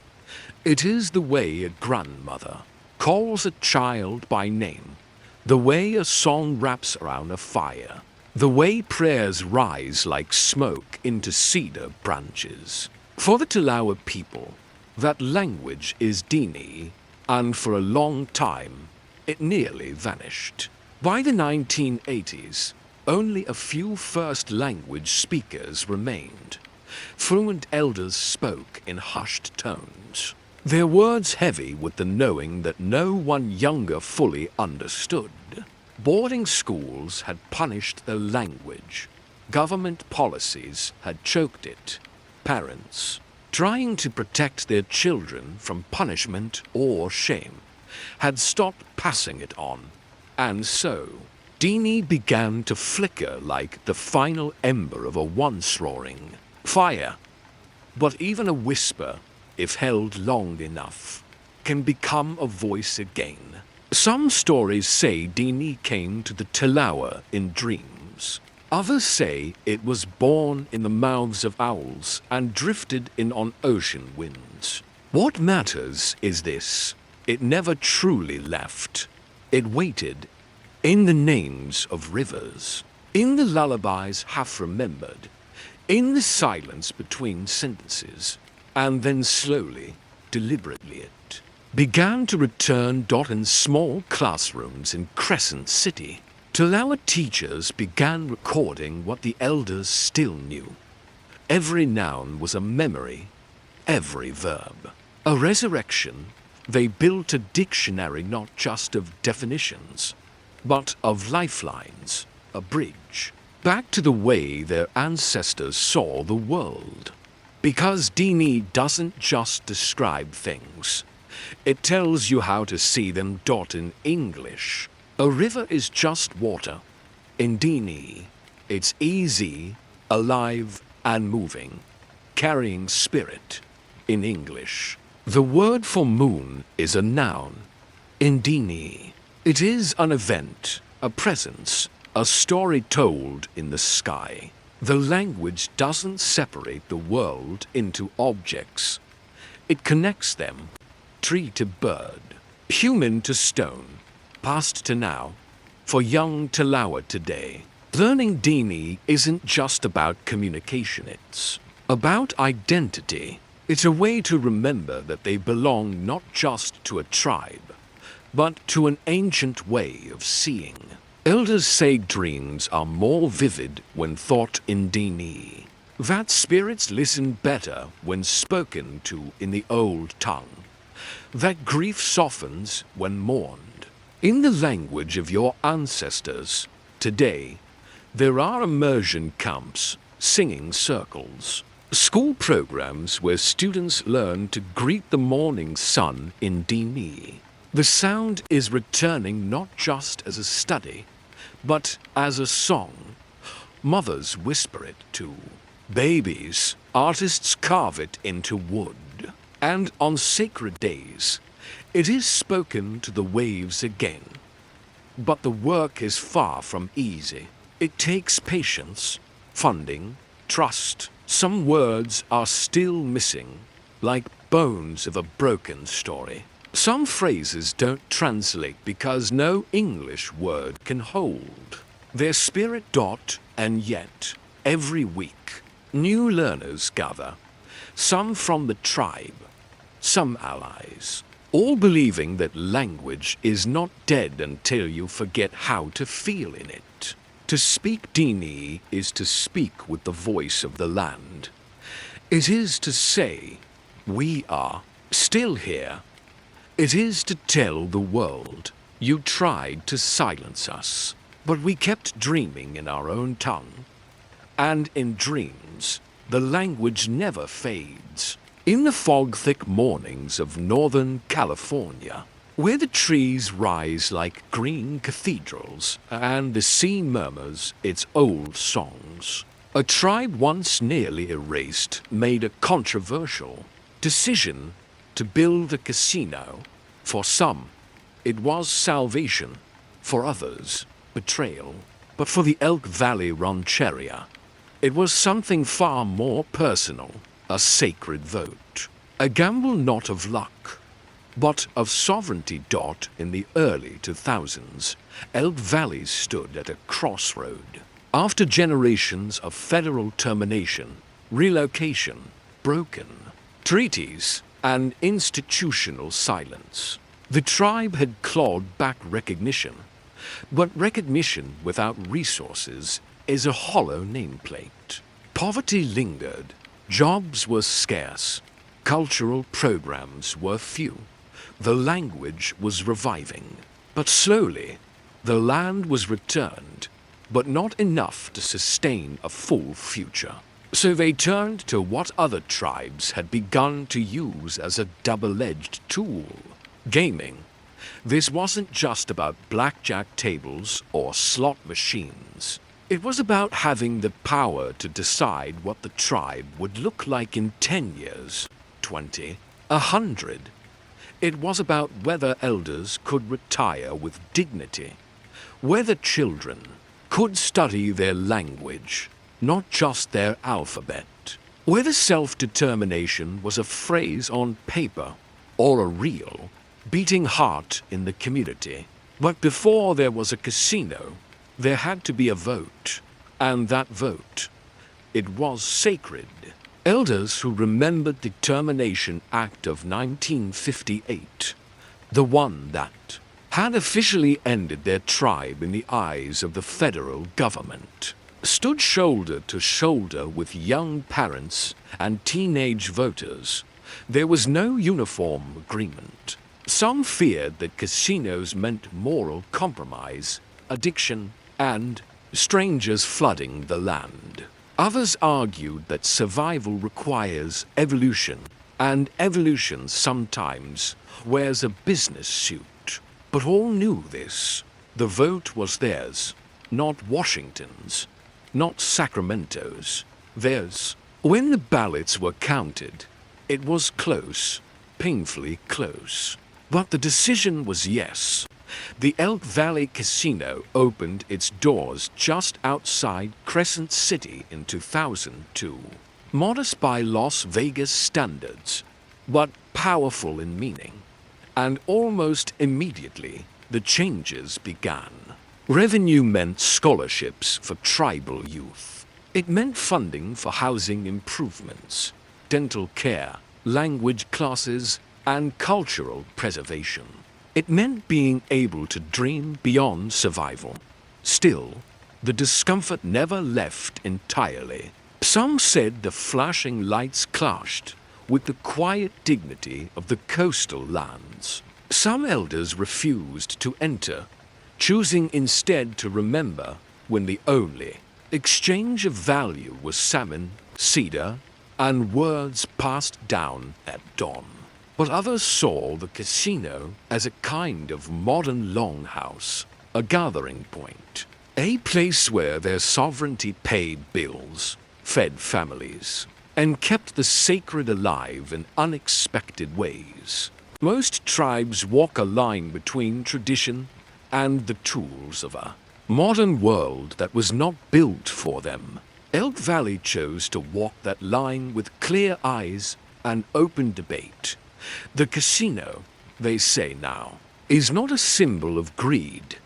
It's a symbol of control. Control over what is built, what is taught, what is remembered. Control over when and how the tribe speaks, not just in meetings or ceremonies, but in courtrooms, business deals, and county ballots. That sacred vote wasn't just about a building. It was about the right to vote at all. A right their grandparents had been denied. A right their ancestors could never have imagined. A right to decide what survival should look like in the 21st century. And in the end, it was the vote itself, not the revenue, not the games, that told the world, we are a government, we are a people. We have not only returned, we now choose the road ahead. Because after centuries of being dictated to, ruled over, and named by others, the Elk Valley Rancheria reclaimed its most powerful ceremony of all, the right to choose. And now, with money flowing, culture preserved, and dreams no longer paused by poverty, we turn to a force even more powerful than dollars, the words. They are not just mothers or grandmothers, not just cooks or singers, not just the ones who light the morning fire or sweep out the longhouse dust. In Elk Valley Rancheria, the women carry more than memory. They carry the future braided into flame. They are storytellers, protectors, warriors without armor, and healers without rest. They are the ones who braid fire. Before the world tried to rename them, reshape them, or remove them, Talawa women were power. They shaped the laws of kinship and decided who belonged.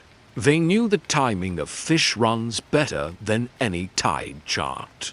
They interpreted dreams, delivered babies, tended medicine gardens, and made decisions behind smoke-thin walls where men thought they ruled.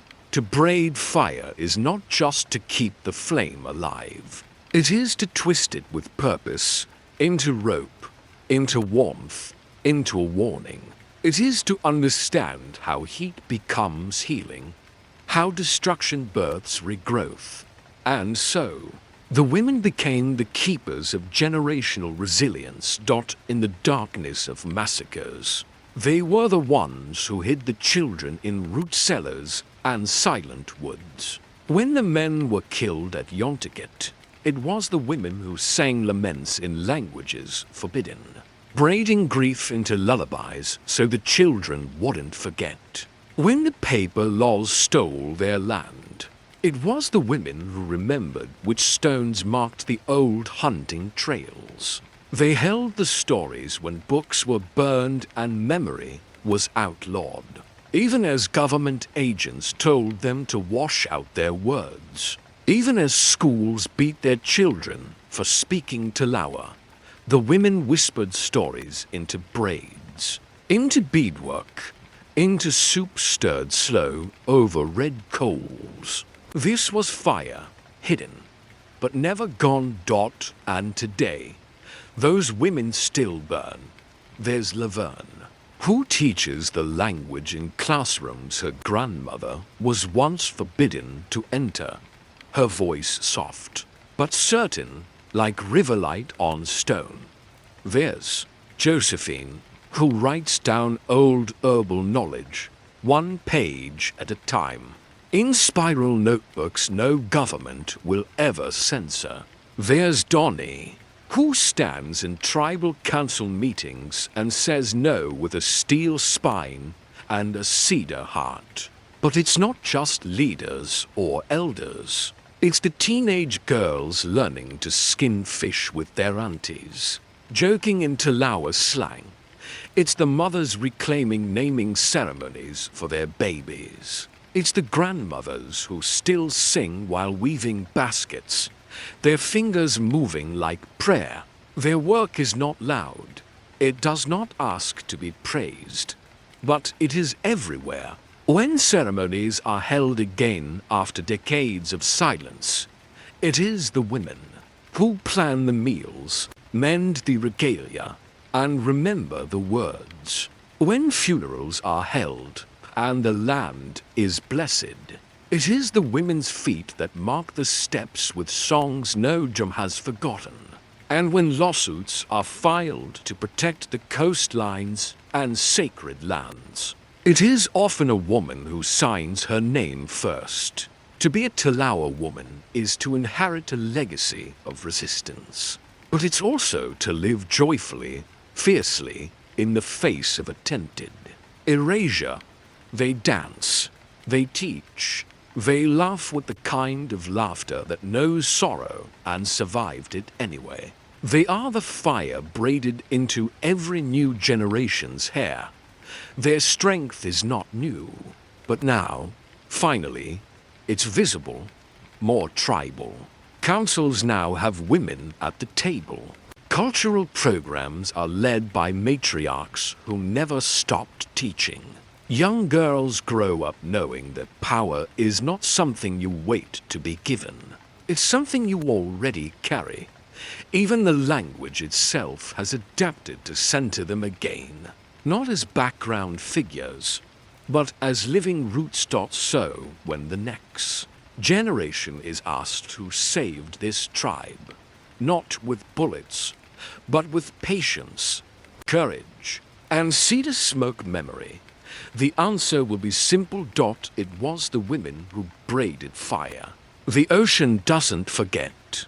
Long after treaties are signed, borders drawn, and names erased from paper, the sea still remembers the footsteps along its shore.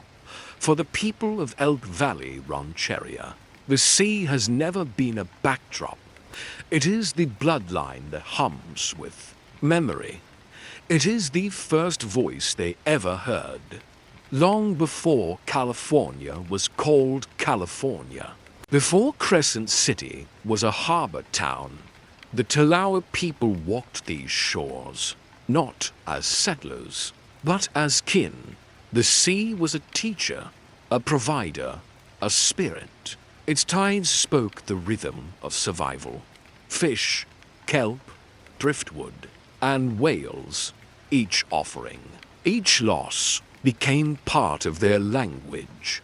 They knew when the tides would turn, when the shellfish would gather, when the seals would sing. Their canoes, carved from redwood, moved like shadows across the water. They fished not to take, but to keep the circle whole. And when storms rolled in, they listened, because the sea, like the ancestors, does not shout. It warns. Their villages, once lined along the Pacific, carried names that tasted of salt and prayer.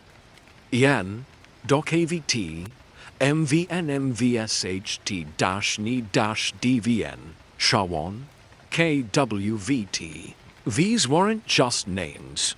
They were coordinates of memory. Even the rocks, black with volcanic story, held voices that the elders could hear when they sang. But the gold came, and with it, the guns. In one generation, the sea that fed them was red. Whalers came and slaughtered not just animals, but lifeways. Settlers dumped waste into sacred fishing sites. Military ships carved scars into waters that once shimmered. With ceremony, the Talawa were driven inland, told that the ocean was no longer theirs, told that the beach where their grandparents were born was now someone else's vacation. But the sea, again, does not forget. In the waves, you can still hear it. A lullaby sung by a woman who lost her brother in the Yontaket massacre. A mourning song cast into the wind like ashes, and somehow, through the noise of tourism and traffic, the sea still sings it back. Today, Talawadini people return to the shoreline, not to ask permission, but to remember who they've always been. There are coastal restoration programs led by tribal youth, language classes held at the edge of the surf, Women teach children how to gather seaweed with respect. Men teach boys to carve canoes again. And every year, when the canoes are launched for ceremony, the water seems to know. It cradles them not like strangers, but like lost children come home. They say the sea holds names that the government erased. Whole generations who died without headstones. Sacred places now buried beneath. Highways or swallowed by erosion. But the Talawa remember them differently, not in graveyards, but in tides. A name spoken into the foam, a story braided into the kelp, a laugh carried on the wind. Even the sea lions, they say, come closer when a Dini song is sung. Even the waves crash slower when the right prayer is spoken. The tribe is small now. Their reservation is not large, but when they gather by the water, there is no such thing as small. The sound of their drums carries out to sea like thunder from a new beginning. And in the echoes, the ancestors return. So yes, the sea knows. Their name. It never stopped whispering. The land remembers everything, even the things we try to bury. Beneath every road that cuts through Elk Valley, beneath every patch of pine flattened for a parking lot, there are names, songs, footprints, and blood. The Talawa people don't need a monument to remind them what was stolen. The earth is their ledger, and its pages are still open. Long before eminent domain became a phrase carved into cold courtroom documents, the Talawa walked these forests barefoot, guided by memory more than maps. They planted nothing because the land already gave. They built nothing high because the sky was already watching. The land fed their souls, not just their stomachs. Salmon runs, root gardens, medicine trails. Every path held purpose. Every stone had a story. Then came the cut. First, the massacres, pushing families from coastal homes into interior exile. Then the reservations, scraps of homeland drawn with unfamiliar pens. Then the erasure, maps redrawn, deeds written in foreign tongues. Land surveyed not by its heartbeat, but its market value. Entire villages turned into timber leases. Burial grounds became private property.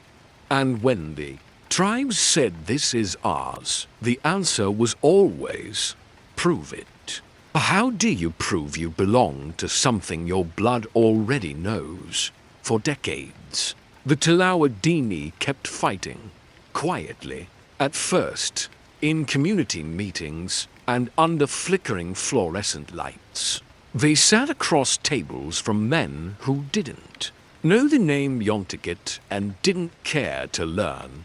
They tried diplomacy, paperwork, patience. They tried being small, being respectful, being logical. It didn't work. Then came a new generation.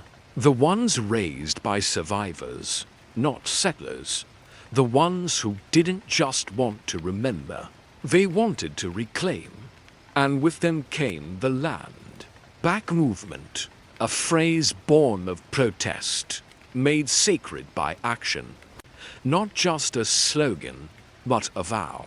They filed lawsuits. They formed coalitions. They brought elders and teenagers together to walk the land and name what had been renamed. And sometimes, when no one listened, they just showed up on the dirt, on the hill, on the steps of courthouses built on stolen soil. Resistance for the Talawa doesn't always look like fists in the air. Sometimes it looks like a grandmother teaching language to a child while standing on what used to be a ceremonial ground. Sometimes it looks like a broken fence, cut by hands that refuse to be locked out. Sometimes it's planting native berries where a Walmart wanted to pave. Slowly, painfully, the land has begun to come back. In 2002, Elk Valley Rancheria gained federal recognition again. A brutal, bureaucratic resurrection after decades of termination. In 2020, the tribe purchased back ancestral lands once used for grazing cattle, not to profit from, but to protect. These aren't just acres, they're lifelines, they're promises. But it's not enough. It's never enough. Because land isn't just about space. It's about healing. And you can't heal if the wound is still bleeding. There are rivers that can't be fished because of pollution. Hills that can't be climbed because of fences. Sacred sites still hidden beneath golf courses and subdivisions. And yet, the people keep rising. With each stolen acre reclaimed, a prayer grows louder. With each barrier broken, the soil grows. Soft adopt the land knows who it belongs to. You can smell it when the rain hits moss. You can hear it when the wind rushes through redwoods. You can feel it in the way elders' feet still walk old trails without needing signs. For Elk Valley Rancheria, land back is not a political campaign. It's the continuation of breath. A vow to children not yet born. A way of saying, we are still here, and so is what they tried to take. It's easy to miss it if you're just passing through. The government buildings small. The signage modest. The boundaries invisible unless you know where to look. But inside this place, carved between redwoods and salt winds, something powerful is happening. Elk Valley Rancheria is not just a tribe reclaiming land. It is a sovereign nation rising from ashes, teaching the world what survival truly looks like. For decades, sovereignty was just a word printed in thick legal texts. Cold, clinical, hard to grasp. It meant paperwork, not power. It meant begging for permission instead of leading with intention. When Elk Valley was terminated by the U.S. government in 1961, yes, terminated. As if a people could be legally declared over. They were not just stripped of rights. They were erased from ledgers, from benefits, from maps. The message was clear. You are no longer a nation. But the people never stopped being a nation. They just had to find their way back to the fire. For 41 years, they fought to be recognized. Again, it took lawsuits, signatures, testimonies, and tears. But in 2002, Elk Valley Rancheria stood upright once more. No longer invisible, no longer erased. Federal recognition was not just a return of status. It was a return of breath. The right to govern, the right to care for their own people, the right to say, we decide who we are. And with sovereignty came questions. What kind of nation will we be? What values do we pass on? And which wounds must we leave behind? It wasn't about copying the systems that once oppressed them. It was about building something uniquely Talawa. A government that didn't forget the past, but didn't get trapped by it either. They began small. A tribal council formed not just of politicians, but of culture bearers and knowledge keepers. A constitution not made in the shadows of colonization, but lit by community fires, healthcare decisions, education frameworks, even economic development, all began shifting towards self-determination, this wasn't symbolic. It was daily, practical sovereignty, like running a tribal school that teaches Dini language, and local history, like managing grants for housing that actually reflect how Talawa families live. Multi-generational, rooted, connected. The lessons in sovereignty aren't in classrooms. They're in food sovereignty gardens, in cultural preservation committees, in youth programs where traditional carving is seen not as nostalgia, but as future work. And yes, in business too.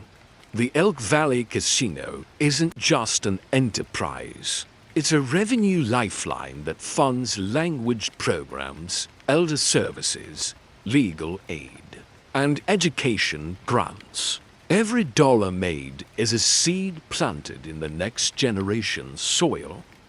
But sovereignty isn't simple. It's not just a right, it's a responsibility. And some of the hardest lessons came not from outside threats, but from within. How do you balance tradition with modern legal codes? How do you ensure fairness without losing the warmth of family structure? And how did you protect your sovereignty without turning into the very bureaucracy that once tried to crush you? The answers don't come easy, but they do come slowly, like tides shaping coastline. There's a quiet revolution here. It lives in tribal courtrooms run with restorative justice instead of punishment. It breathes in meetings where elders and teenagers sit side by side. It grows in broadband projects that connect rural Talawa homes not just to the internet, but to opportunity. The Elk Valley Rancheria isn't just rebuilding what was lost. It's inventing what could never have existed before. A sovereign nation rooted in memory, rising toward possibility. Sovereignty is not about isolation. It's about self-definition. It's about saying, we are not a subculture of someone else's story. We are our own book, written in cedar, ocean wind, and memory. But sovereignty is also fragile, always threatened by state overreach, legal loopholes, and the exhaustion that comes from carrying centuries of trauma on your back. While trying to build schools with the same hands, still, Elk Valley Rancheria keeps building and as they do, a new question rises. Can a sovereign nation reborn also revive its voice, its sacred tongue, not just in classrooms, but in kitchens, ceremonies, and lullabies? Before the fog rolls in, before the seagulls cry, and the waves rise up to greet the cliffs, there is a moment, brief and golden, when the light touches Elk Valley first. It's a light that's older than nations, older than maps, older even than the name California. It's the same light the Talawa people saw thousands of years ago, when they stood on these shores and whispered thanks to the salt wind. This chapter is not about what was taken. It's about what was never lost, despite massacre, exile, erasure, and policy meant to bury them. The Talawa people of Elk Valley Rancheria remain, not just as survivors, but as carriers of light, carriers of language, of memory, of future. When children now sing Dini songs in classrooms rebuilt from casino dollars, they're not just reciting old verses. They're singing the sun back into their sky. The syllables carry more than sound. They carry the names of rivers no longer marked on state maps. The medicinal plants that still grow quietly in forests, and the family stories whispered during ceremony, not dinner. The tribe has worked tirelessly to document their language, to digitize it, to weave it into youth programs, music, and even mobile apps. Because when a language dies, it's not just words we lose. It's a way of seeing the world, a worldview that understands the sea not as scenery, but as kin. That speaks of responsibility before rights, that knows every creature by its real name, not its Latin one. The elders still speak to the children, not to preserve culture like a museum, but to pass it like fire. You are not from this land. They tell them, you are this land. And when the children answer back in Dini, with their accents imperfect but their hearts full, a circle long broken begins to heal. They are reviving more than language. The basket weaving traditions, once hidden away in fear of assimilation, are being taught again, thread by thread. Songs once forbidden in boarding schools now rise over council gatherings and graduations. Even ceremonies that once took place in secret, the brush dances, the naming rites, the prayers to the ocean, are being revived not as relics, but as lifeblood. But healing isn't romantic. It's slow, messy, and painful. Some families still wrestle with loss of culture, of land, of each other. Trauma does not vanish just because the council votes to recognize it. But what Elk Valley Rancheria teaches us is this: healing is a direction, not a destination, and they are walking toward it together. There is a quiet power in this community, not flashy, not loud, but determined. It lives in youth ambassadors who speak at conferences and return home to help with firewood for their aunties. It shines in the eyes of basket makers who see their designs now printed on tribal signage, on museum walls, on the bodies of dancers reclaiming old ceremonies. It hums in tribal council meetings where decisions aren't just made for survival, but for renewal. This nation, once declared extinct on paper, now helps lead regional environmental restoration. They partner with conservationists to protect sacred salmon runs. They draft legal frameworks to reclaim ancestral lands under federal law. And they do so not to reclaim the past, but to secure the future, because the ocean still knows their name.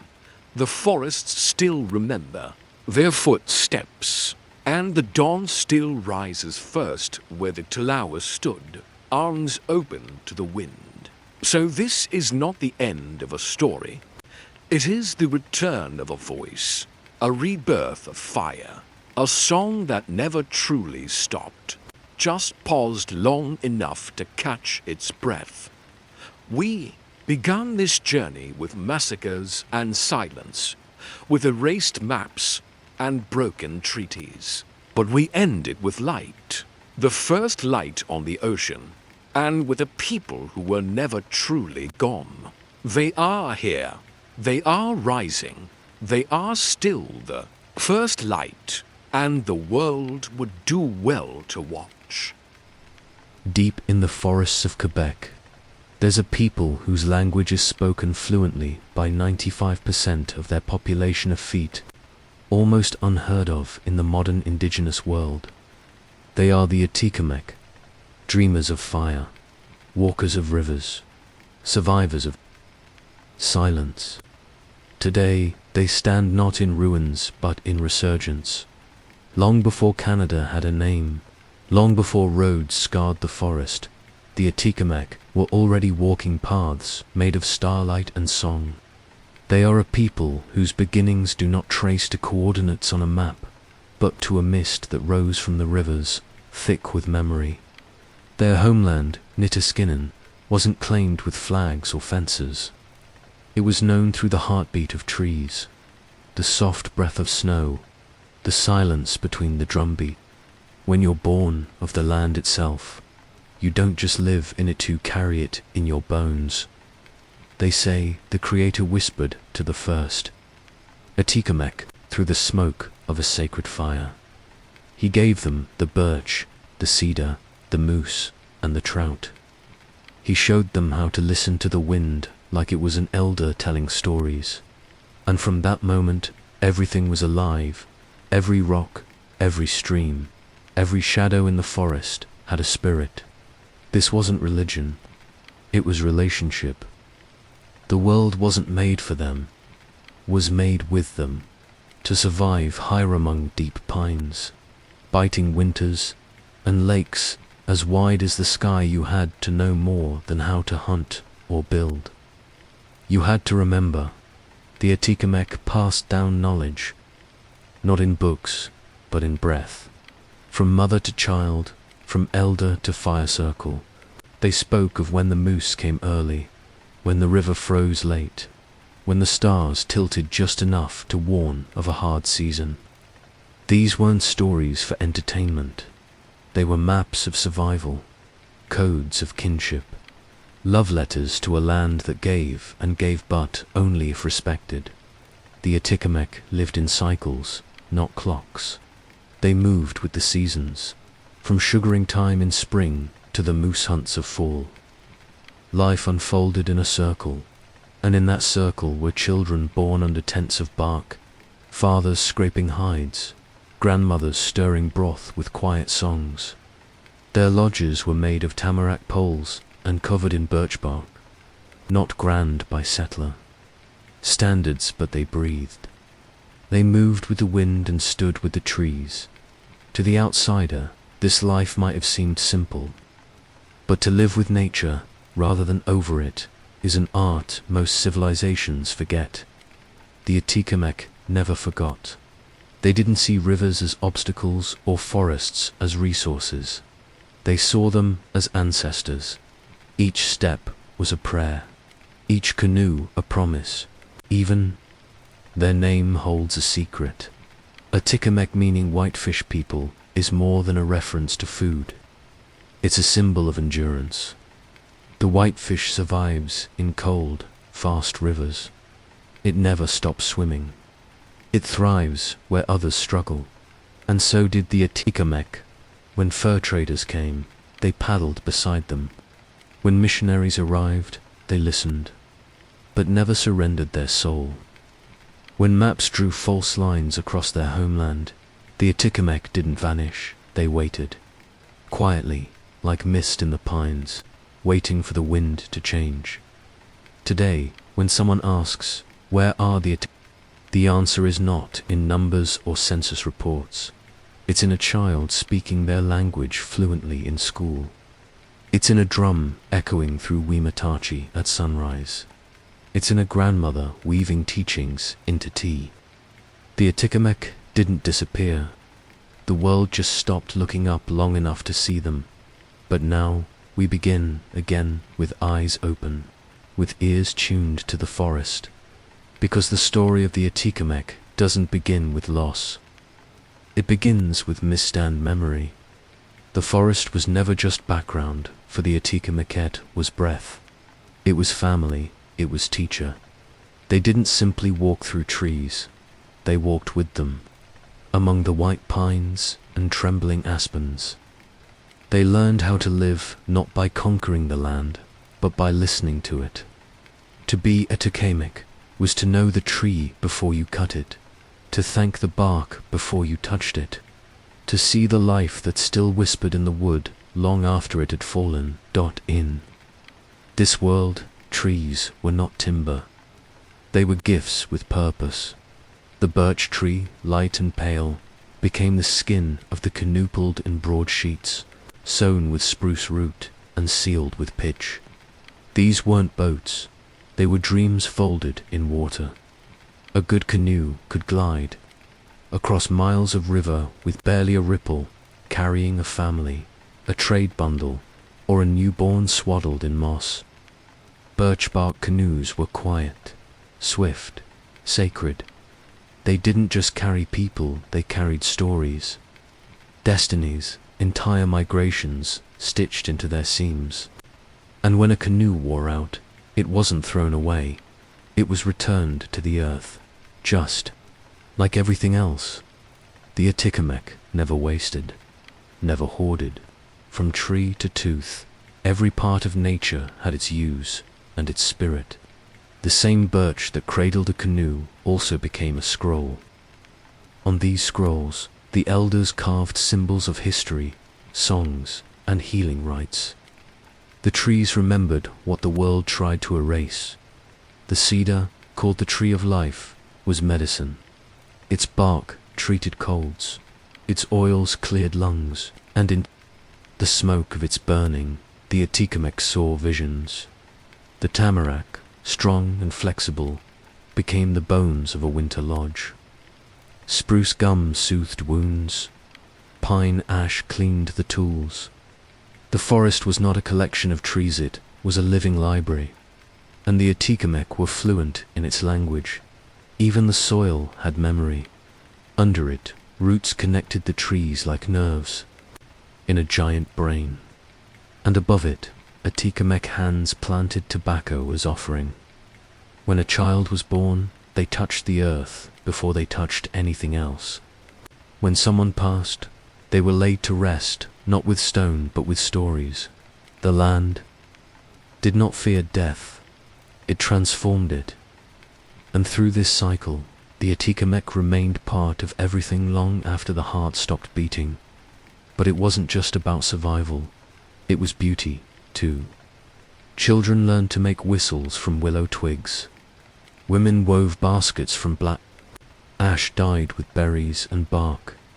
Men carved paddles that felt like extensions of the arm. Every item was made with care, with patience, and with a sense of time that had nothing to do with clocks. The forest was rhythm. When the loons cried at dusk, it meant fishing was good. When the frogs fell silent, it meant a storm was near. And when the wind passed through the trees like a breath through a flute, it was time to listen because something old was speaking. Even in silence, the trees taught. They taught about strength without shouting, flexibility without breaking, about giving everything and still standing tall. And as the world changed, as roads cut through the veins of the land and noise replaced quiet, the Atikamekw remembered. The trees, they returned to them, again and again. Today, in the modern communities of Apitsawan, Manawan and Wematachi, you can still see the old knowledge living. Young men build canoes by hand, scraping bark the way their grandfathers did. Elders sit with birch bark scrolls, explaining the carvings to children who lean in close, eyes wide with wonder. And in those small moments, history is not in museums. It's alive in fingers, in forests, in breaths, so when someone asks what kept the Atikamekw alive not just physically, but spiritually, the answer is simple. The trees did. There were no courtrooms in the old Atikamekw world. No gavels, no robes, no towering buildings of polished stone. But there were laws, unbreakable ones, etched not on paper, but in flame, in smoke, and in silence. They weren't written for power. They were born of balance. And every one man, woman, child knew them by heart. The lodge, round and low to the ground, was more than shelter. It was the first classroom, the first council, the first memory. Inside, every breath of smoke from the central fire carried an unspoken rule. Respect the fire, and you respect life. Speak when it's time. Listen when it's not. Never interrupt.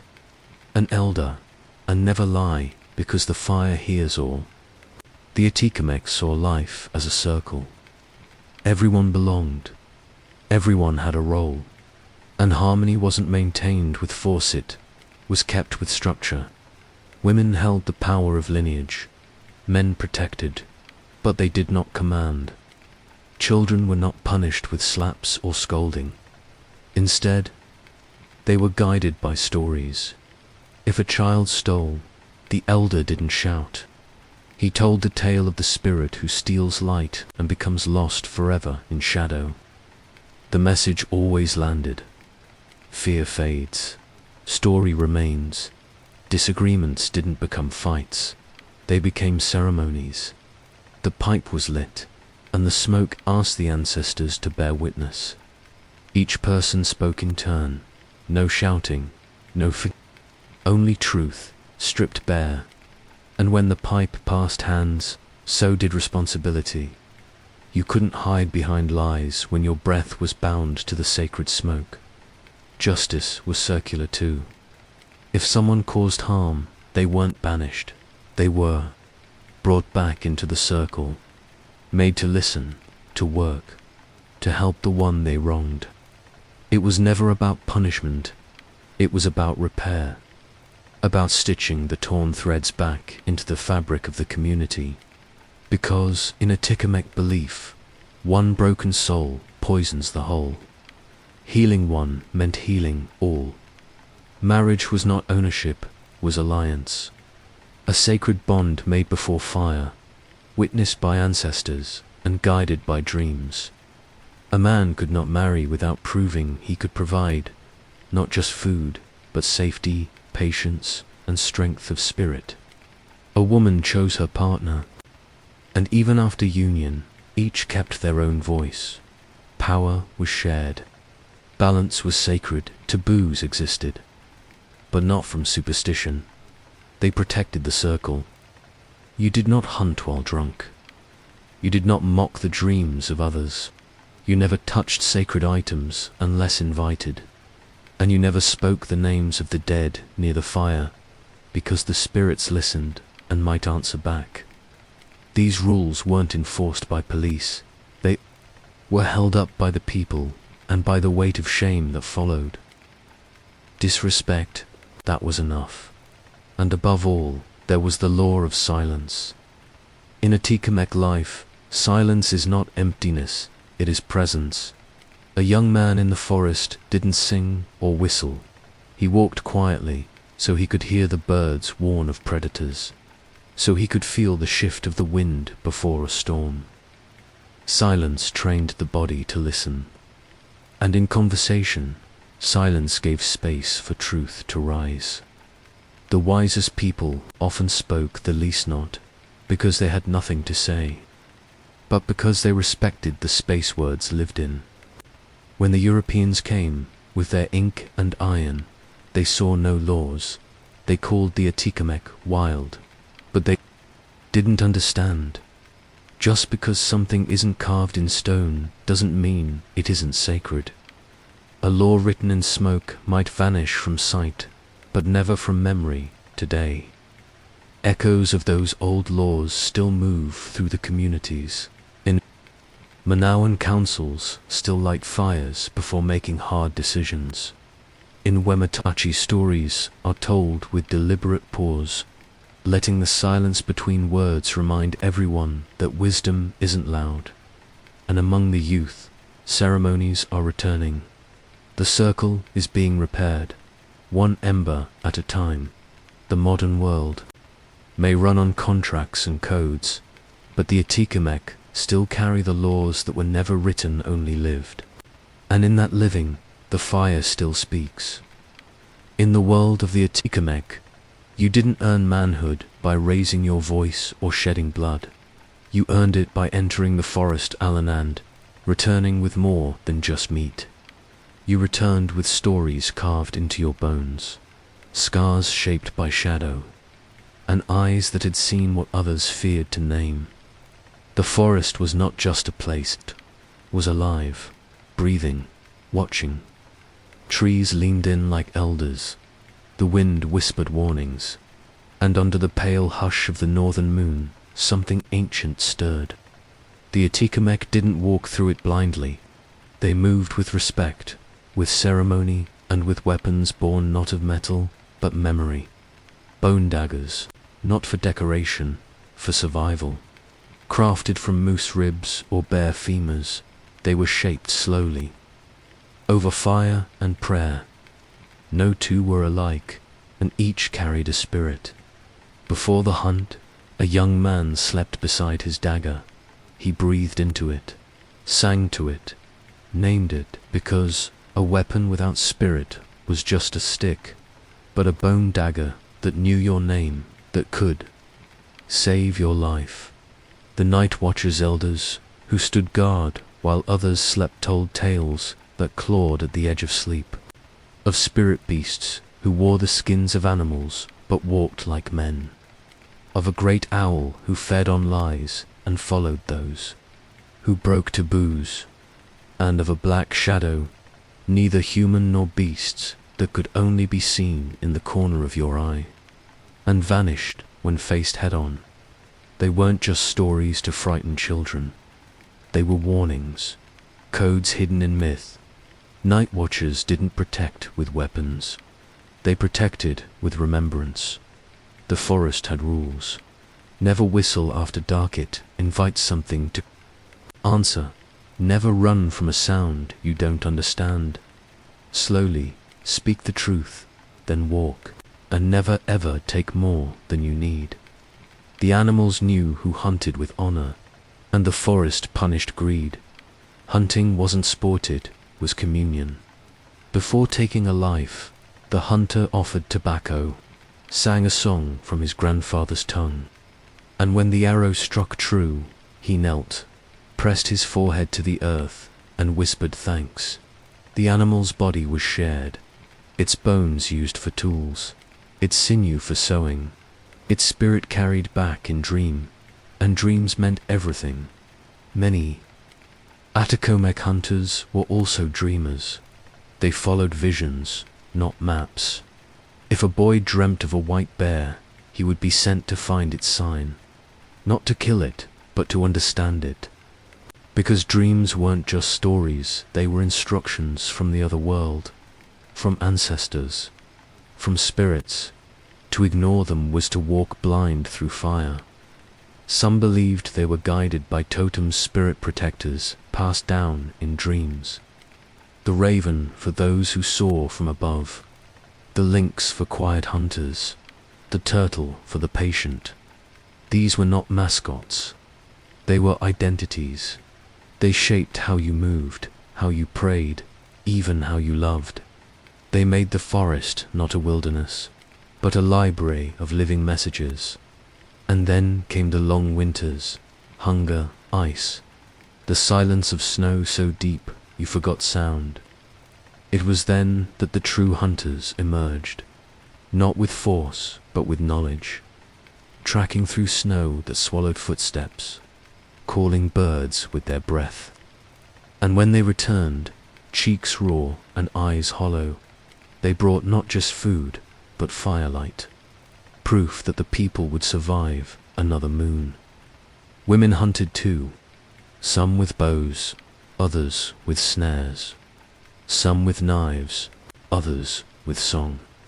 The stories of male warriors dominate many tales, but in Atacomec memory, the fiercest hunters were sometimes grandmothers, silent, exact, and blessed by the old spirits. These were not savage warriors, as outsiders claimed. They were artists of survival, keepers of balance. Their weapons were handmade, their battles sacred. Their victories never shouted, only whispered into the pine-sweet air. And today, echoes remain. Young Atacomec still carve bone into blades, not for war, but for remembrance. They walked the old trails with modern boots, guided by voices from the past, and when they step into the forest, they carry both a flashlight and a prayer, because even now, the night watchers still whisper, the beasts still test the soul, and the forest, ever ancient, still listens. From this sacred dance of survival, we now journey to a turning point, a crack in the bark, a promise made with two faces. Ahead lies paper, ink, and the betrayal that changed the course of a people. The treaty was signed, but it spoke with two tongues. The forest once whispered in the Atikamek's tongue. Every rustle had meaning. Every trail was sacred. But when the traders came, their footsteps were heavy and hollow. They did not listen to the forest. They carved through it. And in their packs, they carried metal, muskets, and a hunger that did not pray. Fur, soft to the touch, easy to admire. But for the Atikamek, it soon became the fabric of suffering. Beavers, once honored in story as builders and river spirits, were trapped by the thousands, their pelts packed into canoes and carried to Hudson's Bay. Every pelt a price, every trade a wound. The Atikamek entered this strange world slowly. Cautiously, at first, the fur trade seemed like a bridge. Iron pots in exchange for pelts, knives for hides, guns for survival. But the more they traded, the more they lost. The rhythm of their days changed. The hunt was no longer sacred, it was scheduled, timed to please strangers in uniforms and ledgers. The animals were no longer spirits, they were currency, and with the traders came roads. They did not call them roads, not at first. They were river routes, portages, and winter trails. But each one laid a line between old freedom and new dependence. Roads that once led to family now led to fur posts. Roads that once traced animal tracks now followed maps drawn by men who had never seen the land. The fur trade fractured the old ways where once sharing ensured survival, now hoarding meant power. Chiefs were chosen not by wisdom, but by who could negotiate. Elders were ignored if they could not speak French or write their name on a treaty. The balance of the village tipped not slowly, but like a canoe in rough current. And then came the promises. Promises wrapped in ribbon, signed in smoke and sealed with Christian prayers. We will protect your land. You will always have the right to hunt and fish. We want peace. The words sounded kind, but the Atikamek knew the forest doesn't speak in contracts. It speaks in silence, in watching, and what they saw was men coming back with axes and fences. The treaties were spoken in two tongues. One said friendship, the other said ownership. One meant to share, the other meant to take. And by the time the Atikamek realized which tongue had won, the trees were falling, the rivers were dammed, and the fur, once sacred, had bled the forest dry. It wasn't only the land they lost, it was rhythm, identity, the sound of a drum swapped for the tick of a pocket watch. Prayers in Atikamek replaced by sermons in Latin. Even dreams changed. Children dreamt not of animals, but of trains and steamships, of leaving home to find work, of forgetting. Still, they endured. The elders adapted. Some learned to speak both tongues, one for survival, one for memory. They carved out spaces between roads. They hunted between rail lines. They taught their children to listen to the land, even as the land was cut apart. And though the roads lied, the rivers still remembered. The canoe could still glide in silence, and the stars still told stories no map could erase. What the fur traders didn't understand was that the Atikamek don't belong to borders. They belong to breath, to fog rising over pine. Two stories passed in smoke and firelight. And though the world changed, the bones of Itha, old truths remained buried deep. Now we turn toward one of those truths. A leader not born of permission, but of resistance. A man with fire in his veins and stone in his silence. Ahead lies the story of a name carved in defiance, not ink. a man who would hold off an empire from the belly of the earth. Captain Jack waits in the lava beds, a man with polished boots, a piece of paper, but it had more power than any musket, any war cry, any winter storm. That paper, marked with signatures the Atikamekw could not read, changed everything. It said, in a language they did not speak, that the forest no longer belonged to them. The forest had been mother, teacher, healer. It held more than trees. It held memory. Cedar and birch were more than wood. They were vessels of story, tools, of survival. The Atikamekw had always walked lightly among them, taking only what they needed, leaving tobacco in return, speaking to the roots before harvesting. But the paper did not ask permission. It claimed dominion, and what followed was louder than ink. Chainsaws, logging companies, arrived like a second wave of colonizers, this time not with weapons, but with contracts. Their machines chewed through ancient trees as if they were weeds. The sound of the forest changed. Birds fled. The rhythm of the wind grew sick.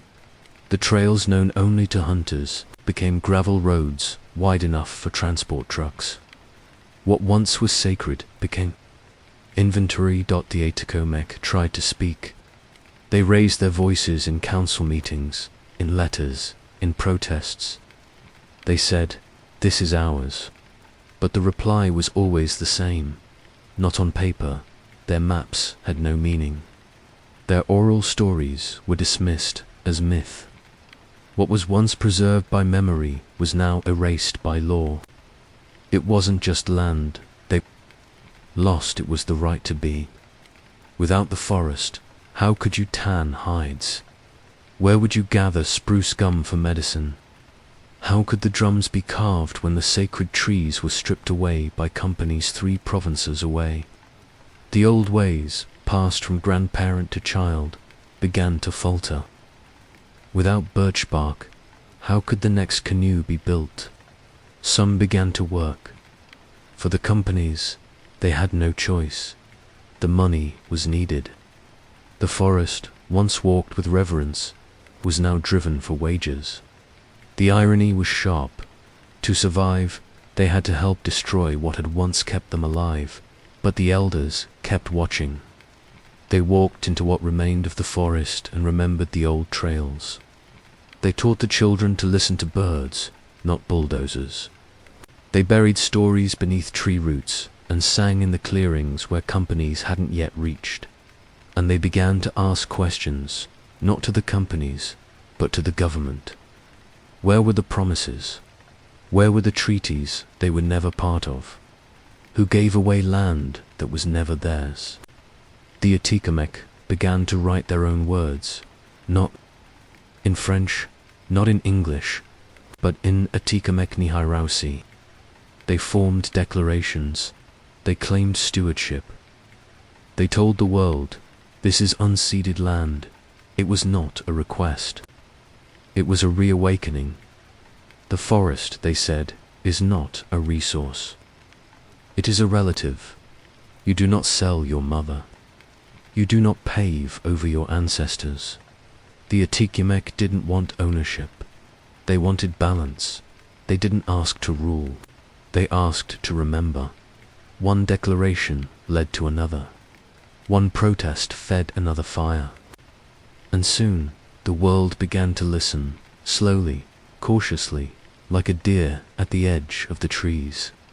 Not out of guilt, but because the Atikamekw had become impossible to ignore. They were no longer asking for paper. They were speaking as the forest once did, with breath, with presence, with roots that dig deep and do not forget. The paper may have stolen the forest, but the Atikamekw were writing something older, in footsteps, in smoke, in pine needles that fall exactly where they should. He wore a black collar and carried a cross, but his footsteps silenced laughter. The priest did not arrive alone. He came with chalk, rules, and a promise dressed as progress. Behind him stood the government. Before him sat the Atikamekw children, small hands folded, eyes darting, hearts unsure. The classroom was colder than the forest. The blackboard was hung like a window that never opened. This was not a school. It was a machine. It took children fluent in the language of birds and rivers and tried to twist them into something else. Niharoasi was erased from their mouths. Every time a child spoke in their own tongue, punishment followed. Sometimes it was a slap. Sometimes it was soap in the mouth. Sometimes it was worse. The language that had named stars and carved birch canoes was now called a sin. The priest did not teach. He trained. The children were told that their ceremonies were devil's work, that their parents were savages, that their drum beats were noise, not music. They were taught how to pray in Latin, but not how to remember. They were baptized, renamed, and told to forget. In these schools, residential schools, they were called dreams dried up. Hair was cut, clothes were burned, and silence became armor. Little girls who once sang in the forest now sat silent through rosaries. Little boys who once danced with painted faces now scrubbed floors with lowered eyes. Each child was given a number. Some never returned. But this isn't just history, it's blood memory. The elders remember the scars on their tongues, not all of them visible. They remember being afraid to speak, even decades later. And when they had their own children, many chose silence. Not because they didn't love the old words, but because they thought forgetting them might protect their children from the same pain. And so the chain was broken, but not forever. In the whisper of pine trees, the language still waited. In lullabies, half remembered by grandmothers, it stirred. In ceremonies, once hidden in basements or forest clearings, it flickered. The tongue they tried to cut out had not died. It had only gone underground.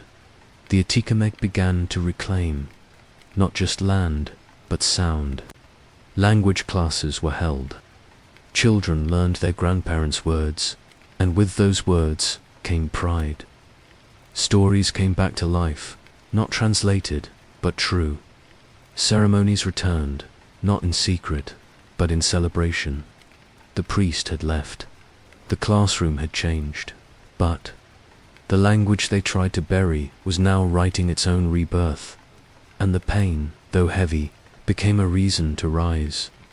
A woman once silenced by fear now teaches Niharoasi in a school that hangs no crucifixes.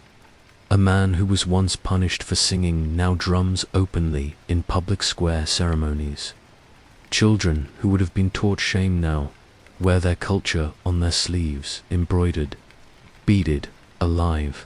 That the Atikamekw are not erasing the past. They are honoring it. They say the priest came with paper. They now answer with fire. They called her nothing special, just an old woman with cracked fingers and a back that bent like a pine in wind. But to us, she was thunder inside a whisper. This is her diary, not written in ink, but in memory. Not on paper, but in the eyes of every child who sat at her feet while she spoke stories into firelight. You won't find her name in history books, but she held our history in her voice. I was born when the rivers still sang our names. She would say, before the tongue was torn from our mouths, before snow covered the sacred trails. Her words came slowly, like walking through mist, but each one was lit from within, heavy with the weight of things never said aloud in public. She didn't just remember. She spoke of a time when names were not chosen, they were seen. A bear in your dream might mean strength was yours to carry. A hawk circling above your birth meant your eyes would one day see truth others missed. That's how she got her name, flying between storms. A name the priests never let her speak.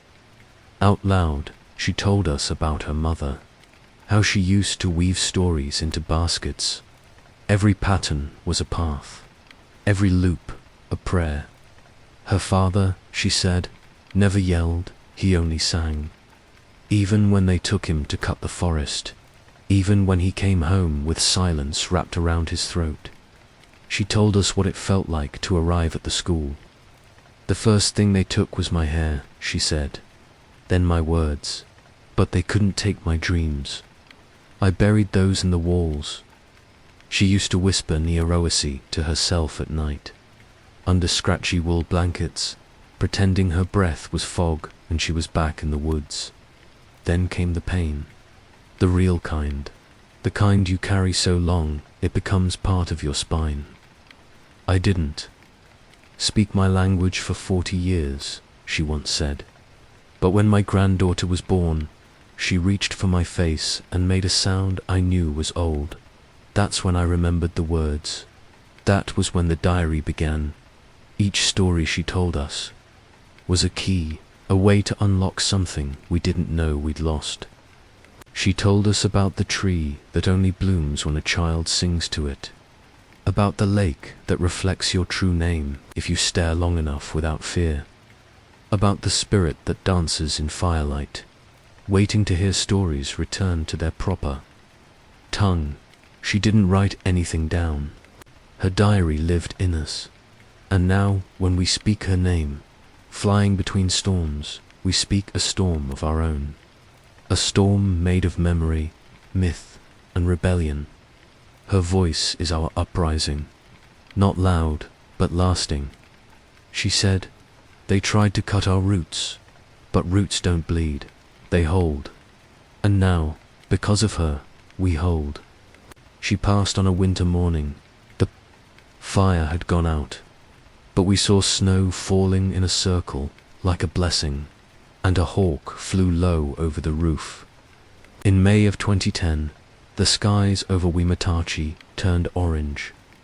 Not with sunset, not with ceremony, but with something no one had called fire.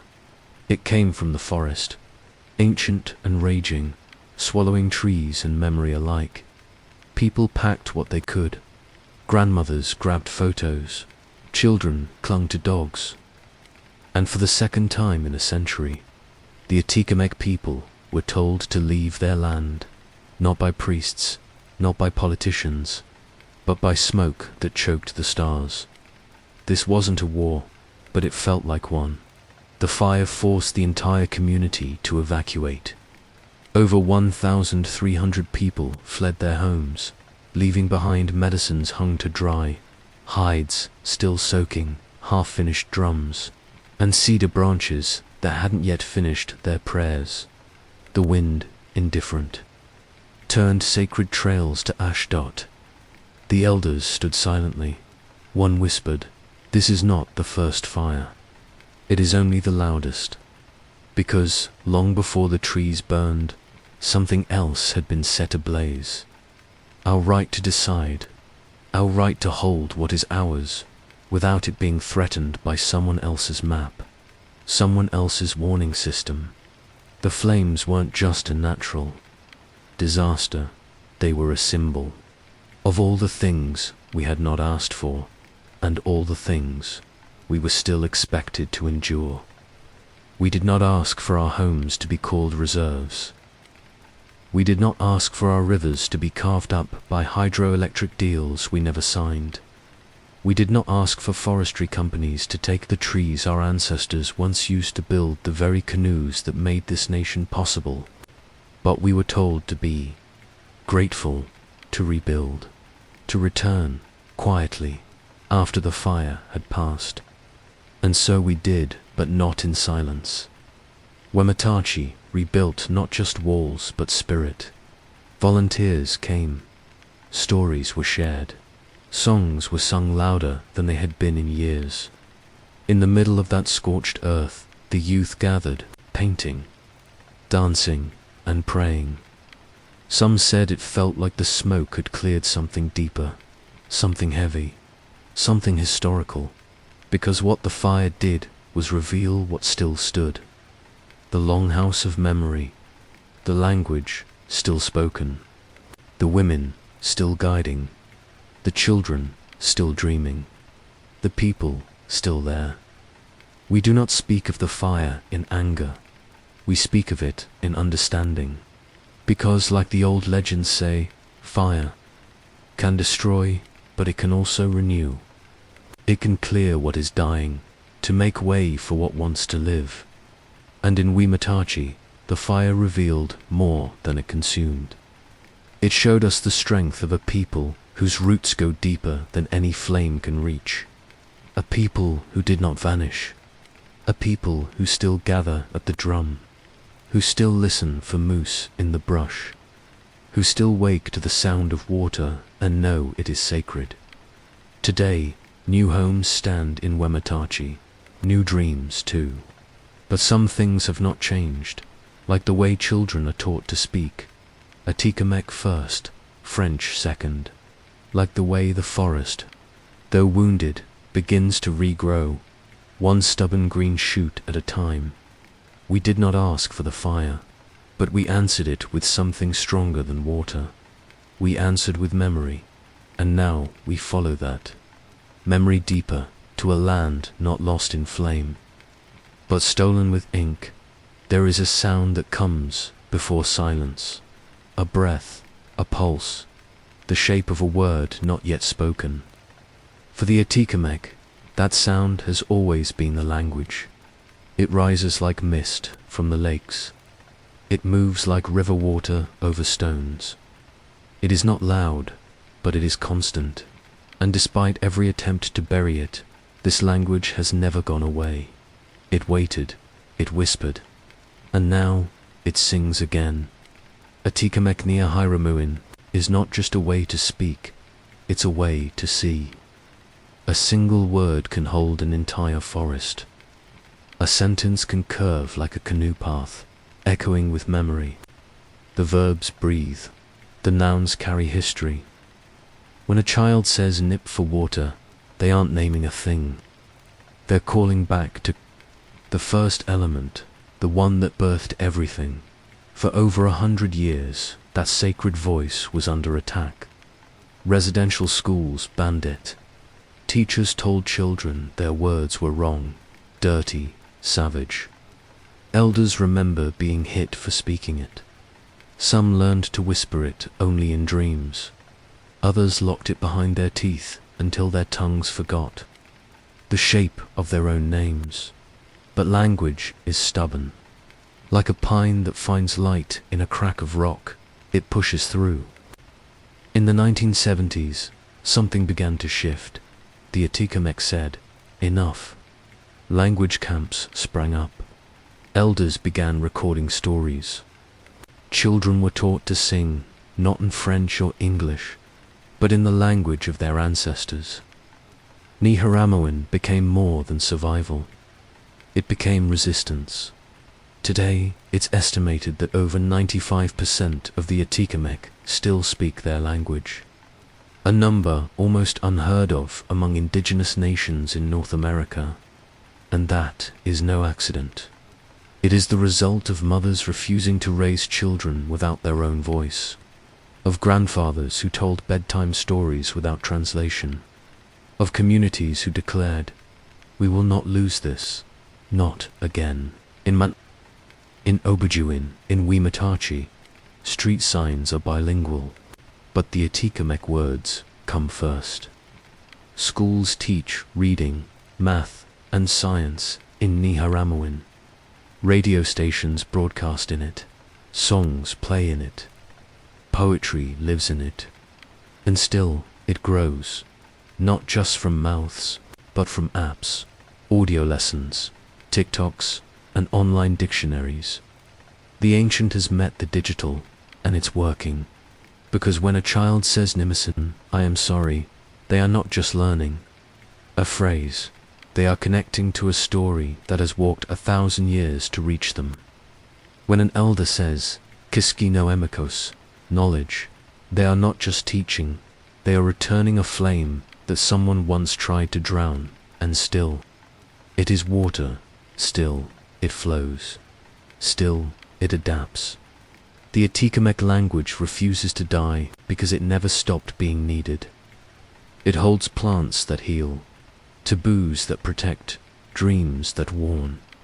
It's how spirits are addressed. It's how the land is understood. Without it, the forest becomes silent. With it, the forest becomes a library. To speak Atikamekw today is an act of love and defiance and memory. It's a way to say, we are still here, and not just here, we are fully ourselves. Not translated, not erased, not a footnote in someone else's book. The words come like water, because that's what they've always been flowing, connecting, essential. Every speaker is a river, and every listener a shoreline.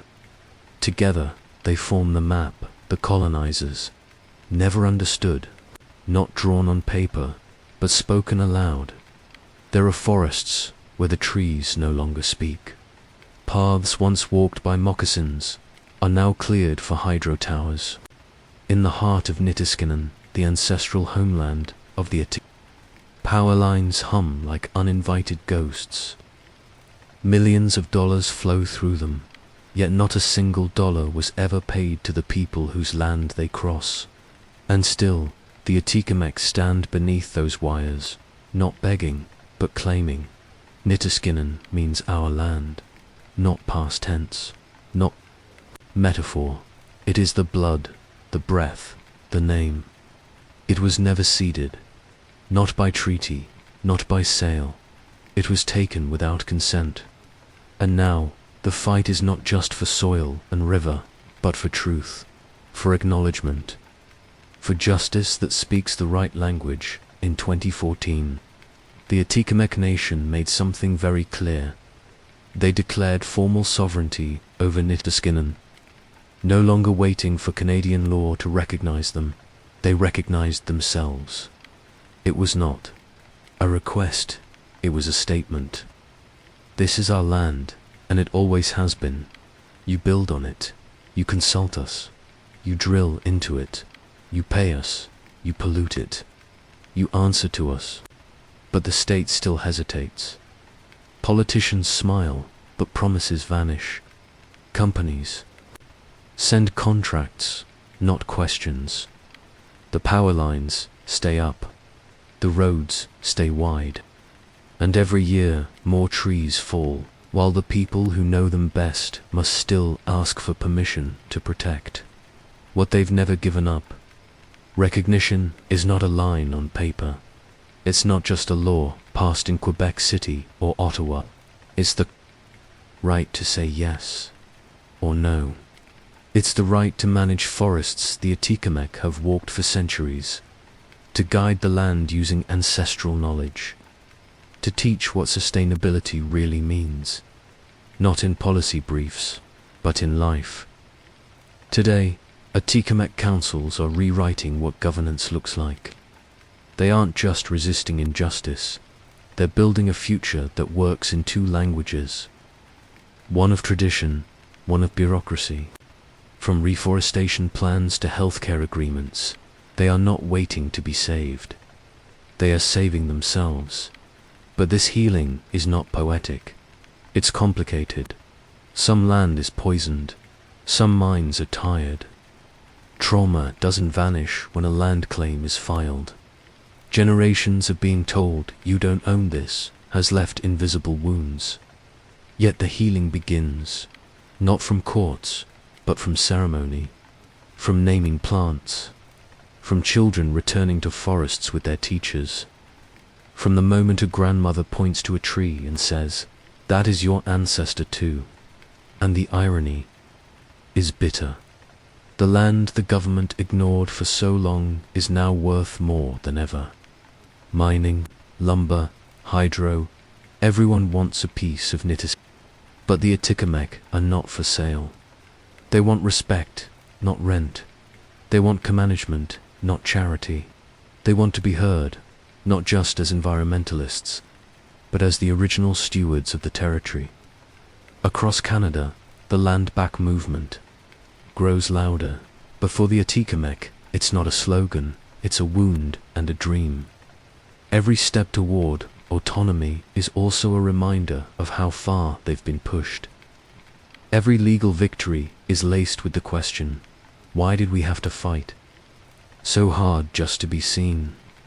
Still, they push forward. Youth programs train future leaders in land-based law. Traditional guardians monitor territories where logging companies once went unchecked. Maps are redrawn, not by borders, but by memory and meaning. And always, the goal remains the same, to ensure that when the next generation looks out across Nitaskinan, they know not only who they are, but where they belong. The power lines still hum, but so do the drums and the songs, and the council meetings spoken in Niharamawin. This is not just the healing of land, it is the healing of dignity, the healing of history, and the return of a people who were never truly gone. When the wind moves through the pine needles of Nitaskinan, it carries more than air. It carries memory. It carries breath. It carries the voices of those who once walked barefoot through snow and sun, hands stained with berry juice, eyes tilted toward the stars. And now it carries the voices of those still here, the ones who never left, even when the maps said they had. We are the ones who still sing to the trees, to the birch that gave us canoes, scrolls, and shelter, to the cedar that held the stories of our dead, to the maple that sweetened our winters, and to the trembling aspen whose leaves shiver like a heartbeat when we pray. We still name them in our language. We still speak to them as relatives, because they are in a world that taught us to forget. We remembered through rhythm, through song, through the quiet ceremony of walking in the forest and saying, "Thank you." When our tongues were threatened with scissors and shame, the trees held our words for us. Now, we return to them not as a people starting over, but as a people reclaiming what never truly left. Our songs are not just melodies.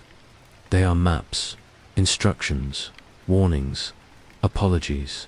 They teach the young how to walk with humility and how to hear what doesn't shout. They tell of the wolverine and the windigo. They remind us where the medicine grows and where it must not be touched.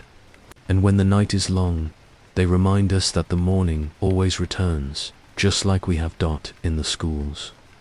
More children speak Niaramoan than they did a generation ago. In the homes, grandmothers stitch stories into moccasins. Young men walk traplines again. Women teach about sacred fires and the laws of snow. Our drums echo not as an echo of the past, but as a sign that the circle was never broken. There are still challenges: suicide rates, housing shortages, climate trauma. But the Atikamekw do not wear tragedy as identity. We wear resistance as memory and healing as mission. We are a people who plant trees where pipelines once scarred the earth, who teach toddlers to say Nitaskinan before they say Canada, who hold ceremonies on lands we are told are no longer ours and do so anyway.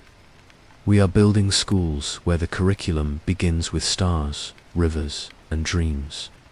We are recording elders so their wisdom doesn't vanish like smoke. We are crafting legislation in two worlds, one foot in the forest, one in the courtroom, and above all, we are singing. Still, the world may change, but the roots stay deep. The trees do not forget those who loved them, and neither do we. This story does not end here, because we are not a people of endings. We are a people of cycles, of sunrises, of spring returning after brutal winters. We do not vanish. We adapt. We do not beg. We belong, and we do not die. We plant.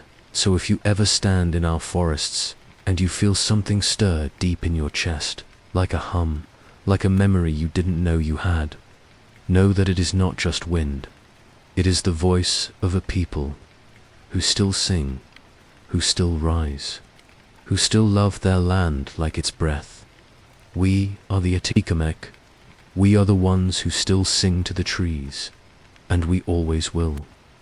But as a people reclaiming what never truly left, our songs are not just melodies. They are maps, instructions, warnings, apologies. They teach the young how to walk with humility and how to hear what doesn't shout. They tell of the wolverine and the windigo. They remind us where the medicine grows and where it must not be touched. And when the night is long, they remind us that the morning always returns, just like we have in the schools. More children speak Niharamawin than they did a generation ago. In the homes, grandmothers stitch stories into moccasins. Young men walk trap lines again. Women teach about sacred fires and the laws of snow. Our drums echo not as an echo of the past, but as a sign that the circle was never broken. There are still challenges: suicide rates, housing shortages, climate trauma. But the Atikamekw do not wear tragedy as identity.